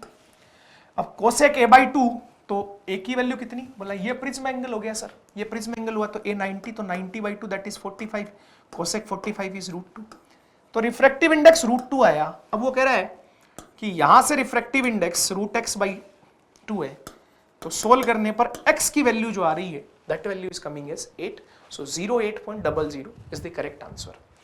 चलिए 14 के बाद क्वेश्चन नंबर 15 की बात करते हैं। 15 में कह रहा है there is a equilateral prism of refractive index 3 on which a light ray is incident normally on the face as shown in the figure. Length of the path traveled by the light ray inside the prism is L/2 √n। हमें n की value बतानी है। मैंने कहा जी सुनो, है ना, equilateral prism है, तो इक्विलैटरल प्रिज्म में लाइट रे ऐसे आई, प्रिज्म का रिफ्रैक्टिव इंडेक्स 3 है, तो क्रिटिकल एंगल के बेसिस पर अपन बोल सकते हैं कि लाइट रे जो है वो कुछ ऐसे निकलेगी। तो इसमें लाइट रे ने कितनी डिस्टेंस ट्रेवल की कैलकुलेट कर सकते हो, sin थीटा c इज 1/μ के बेसिस पर, तो 1/3 बोलो सही है। तो 1/3 मतलब वो 30 डिग्री से भी छोटा एंगल आ जाएगा, तो TIR होगा, क्योंकि ये 60 है तो ये 30 है, तो ये वाला 60 डिग्री आ रहा है, अब TIR हो गया, तो ये 30 है। मैंने कहा ये लेंथ L1 है, तो ये डिस्टेंस आ गई √3 L1/2, और ये डिस्टेंस आ गई √3 L2/2, यदि ये L2 है तो, और L1 plus L2 capital L के इक्वल है, तो √3/2 साथ में L1 plus L2 that is capital L। अपने को इस बेसिस पर ये बतलाना है कि वो कितनी डिस्टेंस, मतलब इस डिस्टेंस को अगले ने क्वेश्चन में L√n/2 के इक्वल पुट किया है, तो अपने पास n की वैल्यू जो आ रही है सॉल्व करने पर that is 3। So question number 15 का आंसर 03.00। चलिए 15 के बाद अगले क्वेश्चन की बात करते हैं। क्वेश्चन नंबर 16 बहुत सिंपल सा क्वेश्चन है कि बंदा है, a boy is 1.8 metre tall, can see his image in a plane mirror fixed on a wall. Plane mirror जो वॉल पर फिक्स्ड है उसमें इमेज देखनी है। उसकी जो आईज है वो 1.6 मीटर है फ्लोर के लेवल से। Minimum height of plane mirror पूछा गया है, आईज के लेवल से कोई मतलब नहीं होता। कितना होता है? बोले जी सर सीधा सीधा h/2 होता है। बंदे की हाइट 1.8 मीटर है, तो प्लेन मिरर की हाइट जो eye that is 00.90 metre. So according to this is the correct answer. चलिए 16 के बाद बेटा जी अगले क्वेश्चन की बात करते हैं। 17 में देखो क्या कहा गया कि a tank is filled with water with a plane mirror at the base and plano-convex lens of radius curvature r and refractive index 3/2 is used to close the tank. A point object is placed on the principal axis of the lens outside the tank such that its image formed by the system coincide, कि image और object coincide कर रहे हैं। तो मुझे ये calculate करके बतलाना है कि h/r की वैल्यू जो है वो क्या होगी। अब देखो जी साहब, टैंक को आपने लिक्विड से भर रखा है जिसका रिफ्रैक्टिव इंडेक्स 4/3 है, और इसके ऊपर यहां पर एक मिरर लगा दिया जिसका रिफ्रैक्टिव इंडेक्स 3/2 है। ऑब्जेक्ट और इमेज कोइंसाइड कर रही है, मतलब रेज जैसे जाएंगी वैसे ही आएंगी, मतलब रेज इस सरफेस से रिफ्रैक्शन के बाद कैसी हो जानी चाहिए? फ्लैट। तो दो टाइप की रिफ्रैक्शन होंगे, एक यहां प्लेन सरफेस वाला, एक यहां। अब ये प्लेन सरफेस वाले रिफ्रैक्शन की बात करें तो ऑब्जेक्ट यदि d डिस्टेंस पर है, h डिस्टेंस पर है, तो वो नजर आएगा कितने पर? बोले जी वो नजर आएगा 3h/2 पर, और इधर 4/3 है, तो 4/3 अपॉन v की वैल्यू कितनी? इन्फिनिटी, माइनस में रिफ्रैक्टिव इंडेक्स मीडियम का 3/2 इंटू यू की वैल्यू माइनस में 3h/2 is equal to μ2 minus μ1 divided by the radius of curvature r, वो भी माइनस के साथ। ये डाटा तो जीरो में गया, ये डाटा में 3/2 से 3/2 शहीद हो गया, माइनस माइनस प्लस हो गया, 1/h, this value comes as -1/6, और तो ये डाटा आया 1/6r। अपने को यहाँ से h/r की वैल्यू कैलकुलेट करनी है, तो h/r की वैल्यू कितनी आई? 6। सिंपल सी बात। बोले जी सरफेस पर नॉर्मली गिरी तो प्लेन मिरर जैसे आ रही थी रेज को वैसे ही वापस भेज देगा। So according to this the correct answer is 06.00। चलिए 17 के बाद अगले क्वेश्चन की बात करते हैं। क्वेश्चन नंबर 18 में कहा गया है कि दो आइडेंटिकल थिन प्रिज्म हैं जिनके प्रिज्म एंगल्स π/12 और रिफ्रैक्टिव इंडेक्स 3/2 है। Bases touching each other, this system can act as a crude converging lens. Okay, if the height of the incidence lens light is π/6 as shown, obtain the focal length of the system. System की focal length बतानी है। मैंने कहा सुनो, यहां से जो light रे आ रही होगी वो डेविएशन के बाद जिस डिस्टेंस पर मिलेगी that is the focal length. मैंने कहा ये एंगल डेल है तो ये भी डेल होगा, और डेल की वैल्यू जो आ रही है ना बेटा that is μ-1। What is the refractive index? 3/2 μ-1 into a। तो ये डाटा कितना आया? ये आया π/24। अब ये π/24 तो ये वाला एंगल भी π/24। मुझे ये कहा गया कि ये डिस्टेंस π/6 है, तो ये डिस्टेंस कितनी होगी? तो π/6 divided by focal length is equal to 10 π/24, that is approximately equal to π/24। तो ये कैंसिल आउट हो गया, तो यहाँ से आपके पास फोकल लेंथ जो निकल के आ रही है that value is coming as 04.00। So according to this this is the correct answer. 18 के बाद क्वेश्चन नंबर 19 की बात करते हैं। 19 में विक्षेपण रहित विचलन चाहिए, विचलन रहित विक्षेपण यही लिखा गया ताकि विचलन रहित विक्षेपण मिले। Dispersion without deviation, dispersion without deviation मतलब नेट डेविएशन 0। नेट डेविएशन क्या होता है? 4/3 -1 इंटू में a प्लस में 3/2 माइनस में 1 इंटू में -1 is equal to 0। From here we have to calculate capital A। अब ये डाटा तो आया a/3 और ये वाला डाटा इधर जाकर 1/2। तो जो प्रिज्म एंगल कैपिटल A आ रहा है, मतलब ये जो प्रिज्म कॉम्बिनेशन है उसके लिए मुझे कैपिटल A की वैल्यू बतानी है। तो कैपिटल A की वैल्यू जो मेरे पास निकल के आ रही है दैट इज 3/2 मतलब 01.50 इज द करेक्ट आंसर। चलिए आगे बढ़ाते हैं। 19 के बाद क्वेश्चन नंबर 20। ओके डियर, तो लास्ट क्वेश्चन की बात करते हैं। क्वेश्चन नंबर 20, इसमें बोला गया कि एक बंदे की हाइट 2 मीटर है, लेवल रोड पे खड़ा है। टेम्परेचर वेरिएशन की वजह से एयर का रिफ्रैक्टिव इंडेक्स वेरिएबल है, y हाइट है, μ0 कोई पॉजिटिव कांस्टेंट है, स्मॉल a की वैल्यू भी दी गई है, और ये कहा गया कि बंदा मैक्सिमम कितनी डिस्टेंस तक देख सकता है। तो ऐसा होता है, TIR का कंसेप्ट लगता है इसमें ना, मैक्सिमम कितनी हाइट तक देख पाएंगे। जब अपने से जाने वाली रे नीचे की तरफ रिफ्रैक्टिव इंडेक्स कम है तो नॉर्मल से दूर बेंड होगी। तो जब पर्सन से जाने वाली रे रोड पे फ्लैट हो गई, मतलब उसके बाद का जो ऑब्जेक्ट है वो पर्सन नहीं देख पाएगा, क्योंकि इसके आई से निकलने वाली जो रे है मैक्सिमम जो है यहां पर 90 डिग्री का एंगल अचीव करेगी।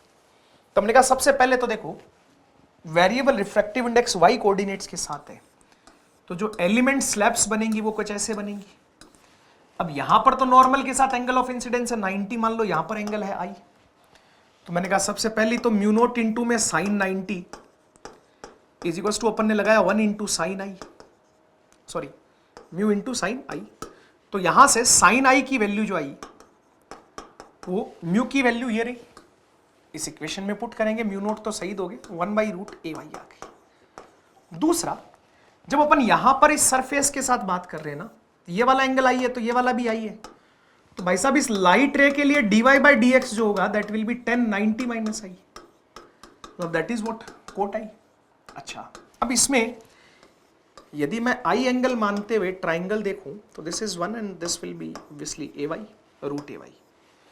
तो कोट आई की वैल्यू जो मेरे पास आई that value is what √ay।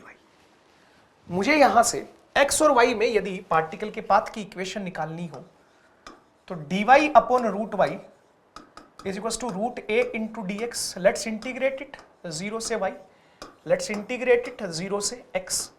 तो यहां से जो वैल्यू अपने पास निकल कर आ रही है that value is coming as root Y का 2 root Y is equal to root A साथ में x. तो मुझे x कोऑर्डिनेट निकालना है जहां पर y कोऑर्डिनेट की वैल्यू किसके इक्वल है 2 के, और a की वैल्यू जो दी गई है वो 2 इंटू 10 की पावर -6 दी गई है. 2 तो सही हो गया, 10 की पावर +6 ऊपर गया तो ऊपर जाके ये वाला डाटा कितना हो गया 2000. मतलब ये वाली जो डिस्टेंस है यदि इसको ओरिजिन मानते हैं 0,0 तो ये वाला कोऑर्डिनेट हो जाएगा 2000,0 और ये वाला कोऑर्डिनेट हो जाएगा 2000,2. तो अकॉर्डिंग टू दिस स्मॉल x की वैल्यू जो आ रही है वो 2000 आ रही है, और इस स्मॉल x को कंपेयर किया गया किससे 500x मीटर से. तो 500x मीटर से कंपेयर करेंगे तो स्मॉल x की वैल्यू जो आएगी that will B 04.00. That is the correct answer. Okay dear, so that's all from my side in the discussion of ray optics and optical instrument. Goodbye.